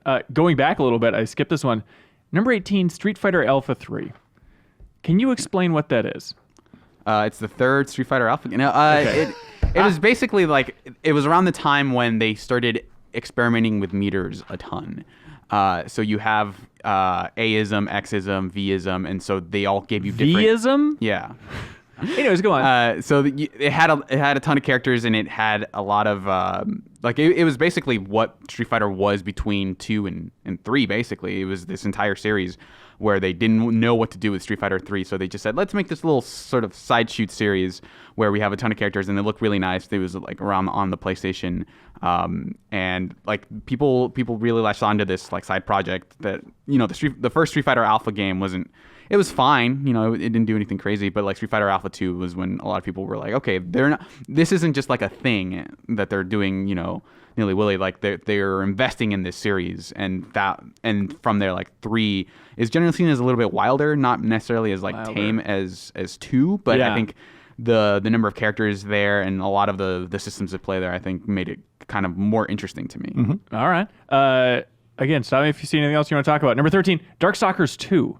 I'm sorry, 3. Darkstalkers 3. I've only played the first Darkstalkers. Am I blowing it by not having played Darkstalkers 3? You should play Darkstalkers 3. Not Darksiders 3. Okay. Darkstalkers 3. It was when you play that first one I think is the origin of a lot of different things, honestly. But for the vampires, for vampire, like no, for they fighting were born games. there. Like yeah. it was like one of the early games where, I mean, you could make the argument that this sort of led to the Marvel series in a lot of ways, of like really quick cancels of like ABC, things like that. It had this really weird round system, which I think Injustice used, where basically if you die, you come back with another health bar, but your opponent gets to keep the health bar that they beat you with, basically. Right. So that gave matches a different flow. A lot of the movement options in Darkstalkers ended up sort of becoming the linchpin of a lot of anime fighting games, stuff like Guilty Gear. So like it was an interesting curiosity, and Darkstalkers 3 was sort of like the where it all came together, had the most characters, had the most refined version of that fighting. Yeah. The one thing that I'll say, kind of going back to the creation of this list, before we discussed anything, we just had Serial talk about each of these games and why they were there. If we actually had a soapbox made for him, yeah. It was amazing. Yeah? Off the top of his mind, just all the details about these games. It's so nice to have an expert on staff. And maybe you're just a BS artist. I have no idea. But also, like, visiting NetherRealm, it was so nice just to be able to sit back and be like, all right, Cyril's going to dive in the weeds, and no one's going to stop him, and they're going to know exactly what he's talking about at all times. Yeah, and, like, the designers appreciate it when you can really dive in there, you know? Yeah, I was talking to Steve Brownback, who's one of the QA guys there, and we had a really long conversation about different characters and stuff and seeing how they fared. And then they wouldn't stop holding hands the rest of the day. Right. It was really aggressive. One game I do want to talk about is Mark of the Wolves, Fatal Fury. It was this weird game because at the time number 15, by the way. Yeah, number 15. It was weird because it was sort of like a Third Strike sort of esque movement of like, hey, we've got Terry. That's really about it. That's really the only character who makes it from the other Fatal Fury games. We have this kid named Rock Howard, who's Geese Howard's son. Of course. But it was... It's an upgrade in the name. Yeah. And it had a lot of really weird characters. There's a character whose just name is Butt. Shut up. Yeah. No. B-U-T-T? B-U-T-T. Mistranslation? I don't think so. Jesus I don't think... Christ. If it is, they didn't correct it. Okay. So it's not it's not super flashy in that it's got this crazy thing. Like the only thing it has is this top system where you choose sort of what part of your health bar you want to be enhanced. So when you get, let's say if you choose the middle segment, when you get down to that segment, you do more attack damage, and I think some of your specials are different. Yeah. You have a different super move, but that's really about it. Beyond that, it looks really nice even now. Like it has some really awesome 2D animation, and like in terms of the fundamentals, it feels like when you think of fighting games, it has all of the stuff that's needed to be there, and it's like a no frills fighter of like, I don't want to mess with like crazy systems. I just want a good fighting game. Like Mark of the Wolves is like up there in terms of like just testing your pure fighting prowess. Didn't they make a new one, or they are making a new one? I mean Fatal Fury just kind of got supplanted into King of Fighters basically. Okay. And they've been they haven't made a Fatal Fury game in a while. As far as I know, I think they want to make another Mark of the Wolves. Right. But not like, because Fatal Fury at this point, all the characters you know from Fatal Fury are basically in King of Fighters. Okay. But making another Mark of the Wolves would be cool because you don't see those characters a lot. Yeah, So, yeah. Return of Butt. Yes, Ryan. I want to bring up Virtua Fighter. Yeah. That series is primed for a comeback. Like that was like one of the most technical fighters out there. Yeah, it is harder than Tekken, which is like rare in terms of technicality, but it was definitely one of those games where like there were tiers of if you're a baby, you play Marvel vs. Capcom like back in the day of like, because it's like the combos are so easy, or you play Street Fighter if you're a little bit more serious, or you play Tekken because you know how the movement is. But if you're a real fighting game guy, you play can't flail in this one. You play Virtua Fighter because you have to know what you're doing in those games. Right. And maybe too much time has passed for them to come back and compete. Like iteration is everything for fighting games. Yeah, but I think if they announced a new Virtua Fighter, I think there would be a lot of people who'd be interested. I'm not sure that it would be one of those things where it's like, this is going to sell gangbusters, right? They would have to sort of scope it appropriately. This, by the way, this is Virtua Fighter 5 on our list, specifically number 14, of course. Yeah. Do you think they would go and include like the old polygonal models if they made a new Virtua Fighter? Did Virtua Fighter 5 even have that as like an ultimate or maybe. anything? I think so. One of them did, I think. Yeah, I think the last time we saw them were like they were assist trophies in Ultimate. Yeah, They exactly. were, like, Yeah, the yeah. polygonal models. Hey, they're relevant again. Thank you, Yeah, Smash that's true. Brothers. Absolutely. Number 10 is Juggernaut. Yeah. Super Street Fighter 4, specifically the arcade edition. So I went back and forth about this, whether I wanted it to be Arcade Edition or Ultra, and I think ultimately, when people see Arcade Edition, they're going to assume because the original release of Arcade Edition was like the worst one, but then they patched it like with the 2012 version. So I was very particular about calling that out in the entry of like when they had the 2012 patch. That was when Street Fighter 4 was, from a balance perspective, at its best, and it had like a ton of characters. And in Ultra, they added a bunch of characters from cross Tekken, like Hugo and Poison. But I think like for even playing it and watching it, it felt a little bit more boring. Like a lot of the balance, Elena was like the strongest character, and it was mostly because she could heal, which made matches go on way longer. So it became these fights of attrition a lot, like at a top level. But if you're gonna go buy one, you may as well just buy Ultra, since you can version select a lot of the characters. So you can say like, hey, I just want to play the 2012 version. That idea of, hey, if you're just going to go buy one for this list is surprisingly tricky, because at some point it's like, do we list every system some of these games have been on? Like Street Fighter 2, not to spoil anything, has been on a lot of systems at this point. Where do we land on that? I think we did end up listing all Really? of them. For in the magazine? Yeah, is that 'cause- just half the entry? Yeah, basically. Okay. Yeah, and there's a lot of bullets for games like that in particular. But yeah, I was looking back at the sci-fi issue at that list that you brought up earlier, and I noticed like, well, that's cool. People know they can get like XCOM on iPad, and I thought that was important, like to show where it originated, but also if you are interested in these games, where you can play them, even if it is like bringing out your PS3 and going to a used store or a garage sale. I think that's important, and I'm glad we included that. So. Yeah, it's just a mess.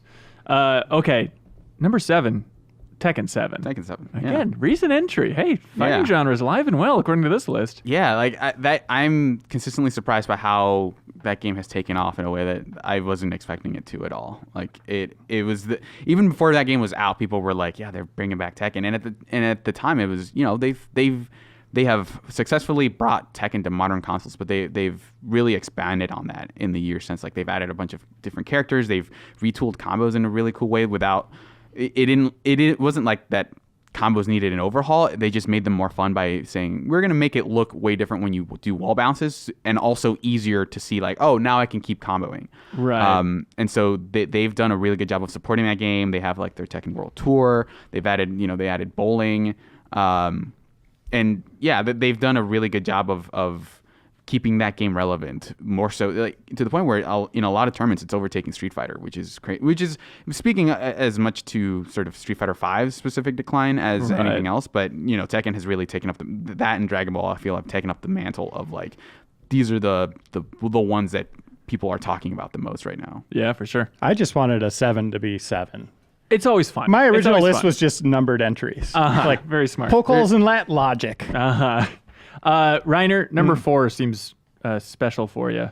Yeah, so I was kind of the old school guy, conceived and born in an arcade. That's my history. I spent a lot of time there competing in arcade games, and those old Mortal Kombat and Street Fighter games, not to reveal something else on the list, but they still hold up well today. And man, they turned that scene on its head.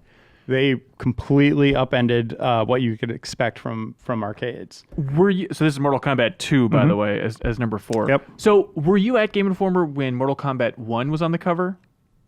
My first article was Superman, The Death and Return of Superman, and I think that was in a Mortal Kombat issue. So it might have been 2? I can't remember. I'm just trying to figure out. I think it was 1, because I remember going to an arcade for, I believe it was Mortal Kombat 2, where they had they closed down. It was after hours, and they got an early machine there for testing, and we went in there, and they had a bouncer at the door, and people were just trying to figure out all the moves. Like they Right. weren't like playing the game. They had people with like Everybody made in a pack, like, hey, don't notepads. punch me. We need to figure this stuff People out. with notepads, Yeah. like crossing off all the sequences they'd already done for like fatalities and all that. It was crazy. Was that fun? It was awesome to be a part of that, and because you went in there and you're like, "Whoa, who's that character?" You know, Yeah. like there was people you didn't see. I think I remember we saw an early version of MK3 with Cyrax and Sector, and I think they were named Ketchup and Mustard Oh, okay. at the time. That was like for a preview?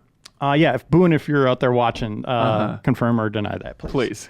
Yeah, I think it was maybe a cover op or something. I don't remember what it was. Okay, because, we eventually put Mortal Kombat 1, 2, and 3 on the cover. Yeah. It's fun. Do you remember, like, the hype for Mortal Kombat 2 building? Like, were people really anticipating this thing? Did they expect it to be 'Cause, I mean, just... there was those commercials, Mortal Kombat, people screaming in the streets. You know, I don't know if you guys I don't remember know that. those. Oh, Like- yeah. There was huge marketing pushes behind that first game.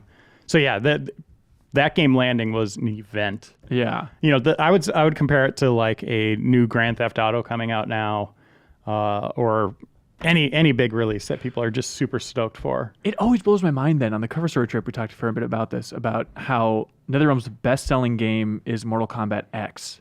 They sold like 11 million copies, which is just, it's crazy to think about like the impact of a game like Mortal Kombat 2. And it's like, yeah, it still doesn't compare to the sales that we had just a couple of years ago with Mortal Kombat X. That's what's crazy about that series. It's still growing in a confusing way. Yeah. Okay, number 3. Number 3. I was going to say... It's my number one. I was going to say, this seems like the default number 1, but it's our number 3, and you need to justify this. This is Super Street Fighter 2. Yeah, it's the Turbo specifically. Yeah, Turbo. Turbo was sort of the version that I think everyone still kind of latches onto. Street Fighter 2 is like is the fighting game in a lot of ways. Right. Like This list should be boring because it should be number 1. Right. But like, you know, like the impact of Street Fighter 2 can't be understated, obviously. But I think that it's super approachable. Like you can play it, like you can still play it today. You still have to learn obviously like things like fireball motions, things like that. But it is a classic fighting game that, you know, like I just think the only thing I have against it is I think that the 2 games above it are better. Like that's really all I have to say. Okay. What's your history of Street Fighter 2, Serial? I played it in arcades. Honestly, like it's funny because the first time I ever played Street Fighter 2 was because I thought it was Mortal Kombat, because we had we had a Mortal Kombat machine like in the store that my parents used to work at. Yeah. And so they my brother told me like, yeah, you can get that on the Super Nintendo that we had in our house. So it's like, why not just do that? So we went to like a flea market and bought a copy of Mortal Kombat, but that copy of Mortal Kombat was actually a copy of Street Fighter 2. Like inside they had a different cartridge? it was labeled as Mortal Kombat, but it was actually Street Fighter 2.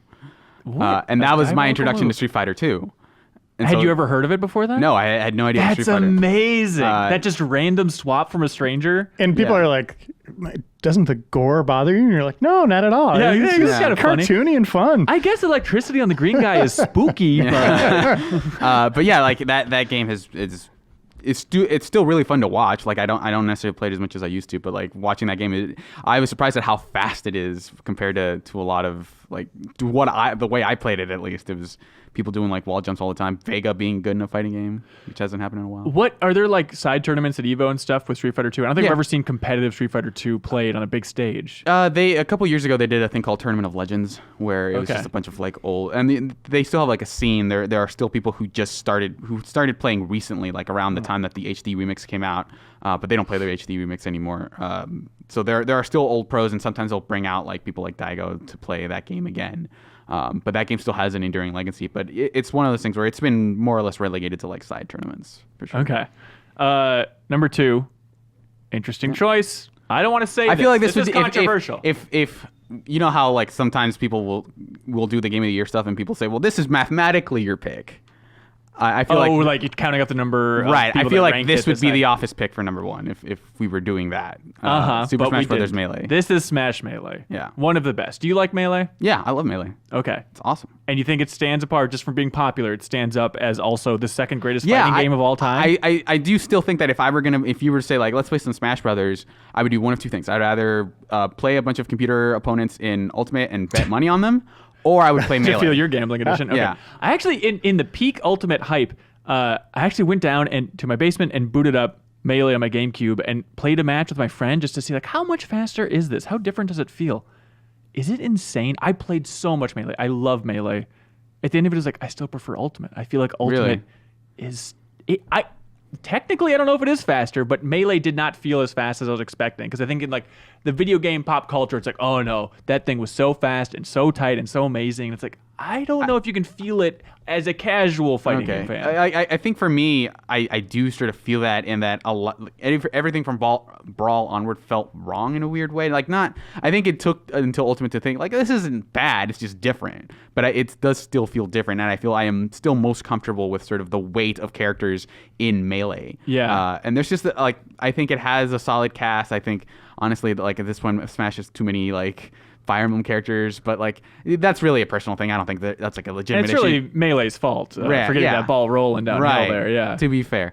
But yeah, I think if I were to play a Smash Brothers, it would probably be Melee. And I think a lot of the Office still has like, in terms of the fighting game they played, like I think Melee is the one that I think most people have played. So much fun. And it was even, it holds up so well too. I mean, it was years and years after it came out, but still freshman year of college, like, well, we'll just play Melee. Yeah. You know, it was like, 2006 even. It was like, oh, well, just Yeah. no reason to stop playing this 5-year-old game. Let's just keep grinding it out. It was the best like, time. There have been a few fighting games where like, we had, I'd go to visit my relatives in Mexico and like we'd have entire like just hours of all of us just sitting there like taking the game like as seriously as we could. Like we couldn't wave dash or anything, but like just trying to play our best and being super serious about like, okay, it's down to us two. Like we don't, for some reason we never played one-on-ones. Like it was always like weird. The competitive format for us was like 5 stocks, like 4 people. For whatever reason, like we didn't watch tournaments until like way later. So it was like this is the how we're gonna take it seriously. Yeah. And it'd be one of those things where it's like it's down to 2 people. All right, like they're gonna do it, and everyone like it would be like I'd play Donkey Kong or something, and I'd land one of his punches, like one of his charge up punches, and everyone would like lose their minds. Like, That's the best.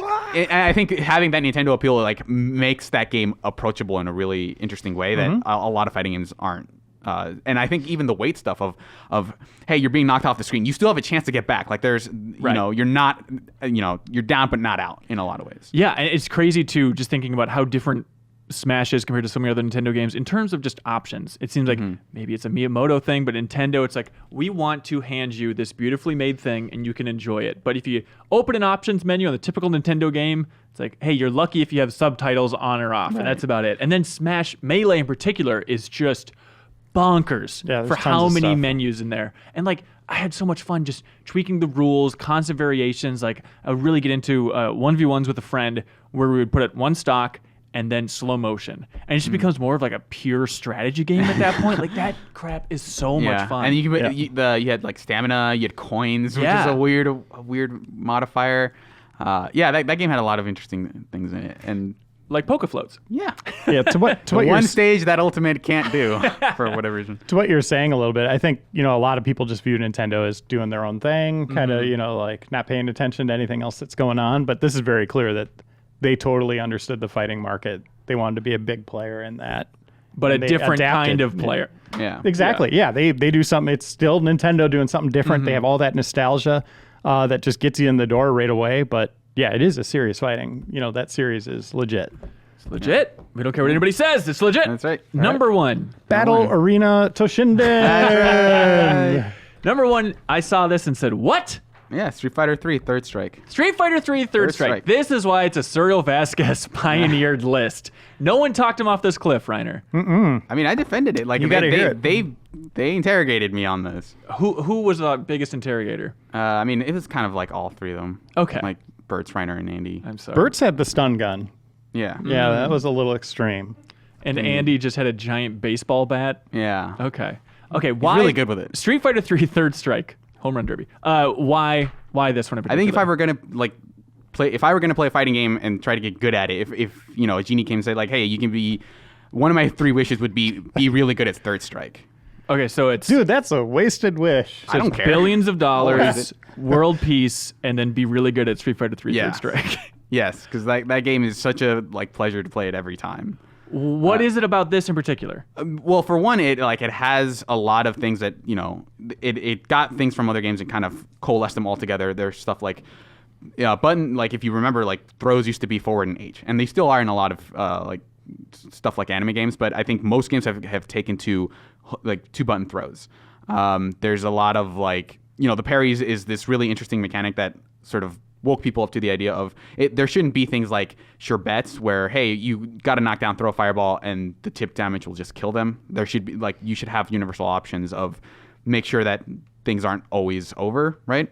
And I mean, it just looks gorgeous. Like, I think the pacing of that game looks so good. And every time, like, things like the way the super flashes go, as much as, you know, today's supers are like super elaborate 3D affairs, I think the close-up lightning of like, here's a super move, is still like my favorite sort of implementation of a super move aesthetically. I really like the music. It's like this weird sort of mix of like, I don't know, like a boom bap and like jazz fusion, all the Boom bap? Is that a genre of music? Yeah. Okay, go on. And I think the characters, as much as, you know, there were a bunch of like weirdos, but a lot of them have corollaries to Street Fighter 2 characters. Like Remy's basically Guile, but he has like a high and low sonic boom.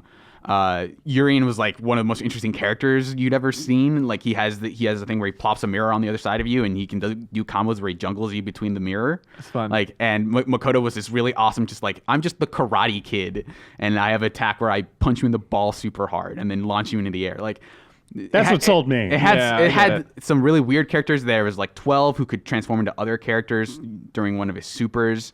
So that was like a Shang Tsung-esque, like, if you know how to play the whole cast, like, you can play 12 basically. Okay, as a complete idiot, can you explain the third strike thing? Which version of Street Fighter 3 is this? It's the third one. It's the last one. So like it was Street Fighter 3 and then Second Impact, or the first one was called Giant Attack, I think. The second one was called or it was like Fight for the Future. They had a lot of like subtitles or titles around it. And then the second one was called Second Impact. Okay. And that was the one where, ironically, Sean was super good. And then Third Strike, he's terrible. And then they introduced, in Third Strike, they introduced Chun-Li, who is now like one of the best characters in that game. Her and Yun, I think, are usually seen as the two best characters. It's basically like Avengers End War of Street Fighter. Oh, I get it. Yeah. Where it's like, here are the survivors. How has opinion shifted since release of Street Fighter 3? I think when the game came out, it was in the middle of like a lot of the games on this list were taking it. Capcom versus SNK 2. A lot of the crossover games were really popular back then. Capcom versus SNK 2, Marvel vs. Capcom. So this was seen as like, they're just kind of doing Street Fighter again. But like over time, it's sort of those games dwindled basically, and we had the era basically between those games and Street Fighter 4, which games came out then, but in terms of new games that catalyzed the entire community around them, it wasn't really until Street Fighter 4. But in that time, people sort of kept going. Like, it was slowly a trickle of like people are going back to Third Strike and sticking to it. And it was especially like Japanese players loved the shit out of the game, like when it came out. And there is like Evo 2002, I think, was the first time that those two scenes met, and the Japanese players just like destroyed the American players. And that was what got like the American players to start taking that game seriously. And over the course of time, people just started playing a lot of it and sort of understanding like the appeal of this game isn't necessarily like, a lot of it is aesthetic, but a lot of it is just like the fights go by so quickly and but without being overwhelming. And there's just a lot of like fine tuning there that makes the fights feel sort of like, okay, I can understand this, but this is not like as slow as something like Street Fighter 2 is when you're playing it casually. Like you can just being able to forward dash, things like that. A lot of that stuff is in the pacing of those matches, I think. And there's still like, every year there's a Japanese tournament where people like who you don't see anywhere else really. Like there's just people who still play Third Strike. They're like, oh, I don't really play fighting games. I just play Third Strike, right? And there are people like in Japan. There have been people who've gone on to like, quote unquote pilgrimages to like, I'm gonna go to Japan and I'm gonna play a bunch of Third Strike with these guys and I'm gonna get really good at Third Strike. And so people just travel to Japan just for that purpose of being good at, because they're still seen. It's just like you saying a friend of mine, but really it's you that has gone on those pilgrimages. No, I wish that'd be awesome. But yeah, like genie in a bottle, man. There's like, wish too. There's like one arcade where like everyone plays and there's still different scenes, and just seeing that kind of stuff. And yeah, like I love Third Strike. I think when it came out on PS3, it was like one of the games I played most. And there was at the time there was like this 24-hour stream of like just Street Fighter 3 matches of like, hey, I'm gonna make a lobby, I'm gonna stream it, anyone can hop in and you can play whatever. And I had that on like while I was playing Third Strike. Like totally, it's such a great game, and I think the I think the fighting game community has gone on to like really recognize it as like here's one of the greatest games. Yeah, on a Saturday after we put this list together, and it was in editing, I think. I woke up at 3 a.m. just freaked out, like, what have we done? Like, correct. Third Strike, what is this? And I just took like a deep dive on my phone into forums and fighting game communities. This thing is beloved. Okay. Like that game, yeah. And I was just like, oh, I can rest well. Yeah, and just like they had different supers, right? So and a lot of those did change how you played. Like there's Ryu and then there's Denjin Ryu, where he has a super. I'm sorry, Ed Boon calls him Ryu. We're gonna have to say that. Yeah. So he has one of his supers is he can charge it up basically, and it's unblockable if he gets it off and does a ton of stun damage, and that causes people to play the game differently. So there's just a lot of different nuances, like different people will talk about different players based on how they play their characters. Yeah. What so I have it on Switch with that Street Fighter collection. Yeah. And again, the art. I mean, this is probably peak 2D Capcom art, right? Yeah. Does anything top maybe it? some of the best 2D like sprite-based animations. Yeah, ever. I like their Marvel Capcom stuff too. Yeah. There's some. I think a lot of that stuff. Wolverine's always look just awesome. Yeah, a lot of that stuff is like Marvel's Capcom 2 is weird because it was a pastiche of like we're gonna take the sprite Morgan's sprite from Darkstalkers in 1994 is in this game, so it's like it's a lot of like pastiche of different sprite works, which is kind of interesting in its own right. But yeah, like the way Third Strike flows is just phenomenal. How would you recommend people play it if they wanted to play Third Strike? I think the Anniversary Collection has online. If you want, and that's still a Switch exclusive, right? No, it's on everything. It's exactly. Like on PC. Okay. Yep. Yeah. Exactly what I was going for. Or I mean, if you want to cruise about it, you can go into Fightcade. But like, it depends on what you're looking for. What is Fightcade? It's just like a thing where you can go and play fighting games. But sending people to jail? What are you doing? I don't know. Wait, just like some emulation thing online? Is that what you're talking about? It's basically okay. But yeah, I think those are fine. I mean, obviously, like I would say, go play the arcade version if you can. But I don't know if you want to just have a solitary version of Street Fighter, like I think that online version on PS3 is actually still pretty good in that it gives you like some fun challenges. Like there's basically one where you can go and do the Daigo parry, like practice doing the Daigo parry, where it's hey Chun-Li and at any moment can do her super, and your job is to parry it the way he did. Hang on a second. That was in Street Fighter 3 that happened? Yeah. Oh, I always thought Daigo move was in 4. No, it's in 3, really? Yeah. Oh, okay. So like you learn to appreciate that move because he had to parry it before that kick came out. So he had to know it was coming before. Like it wasn't like by the time if you see the super flash, you're already dead basically. Now there's probably a percentage of people listening or watching that have never watched that. You should go watch that video. Okay, explain exactly. How do you spell Daigo? Daigo. Okay, and then Daigo parry on YouTube. You'll find or Evo moment number 37. Okay, that's the classic. I love it. It's like a Sonata.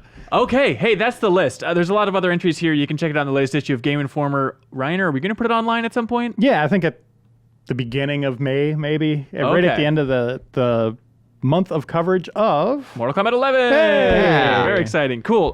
Thank you to everybody that put the list together. Thank you to all the characters that have died while fighting. All the people Ryu has fought. Games. Heroes. And that's it for this episode of the Game Informer Show overall. I'll be sure to tune in next Thursday. We'll have a new episode waiting for you. Bye, everybody.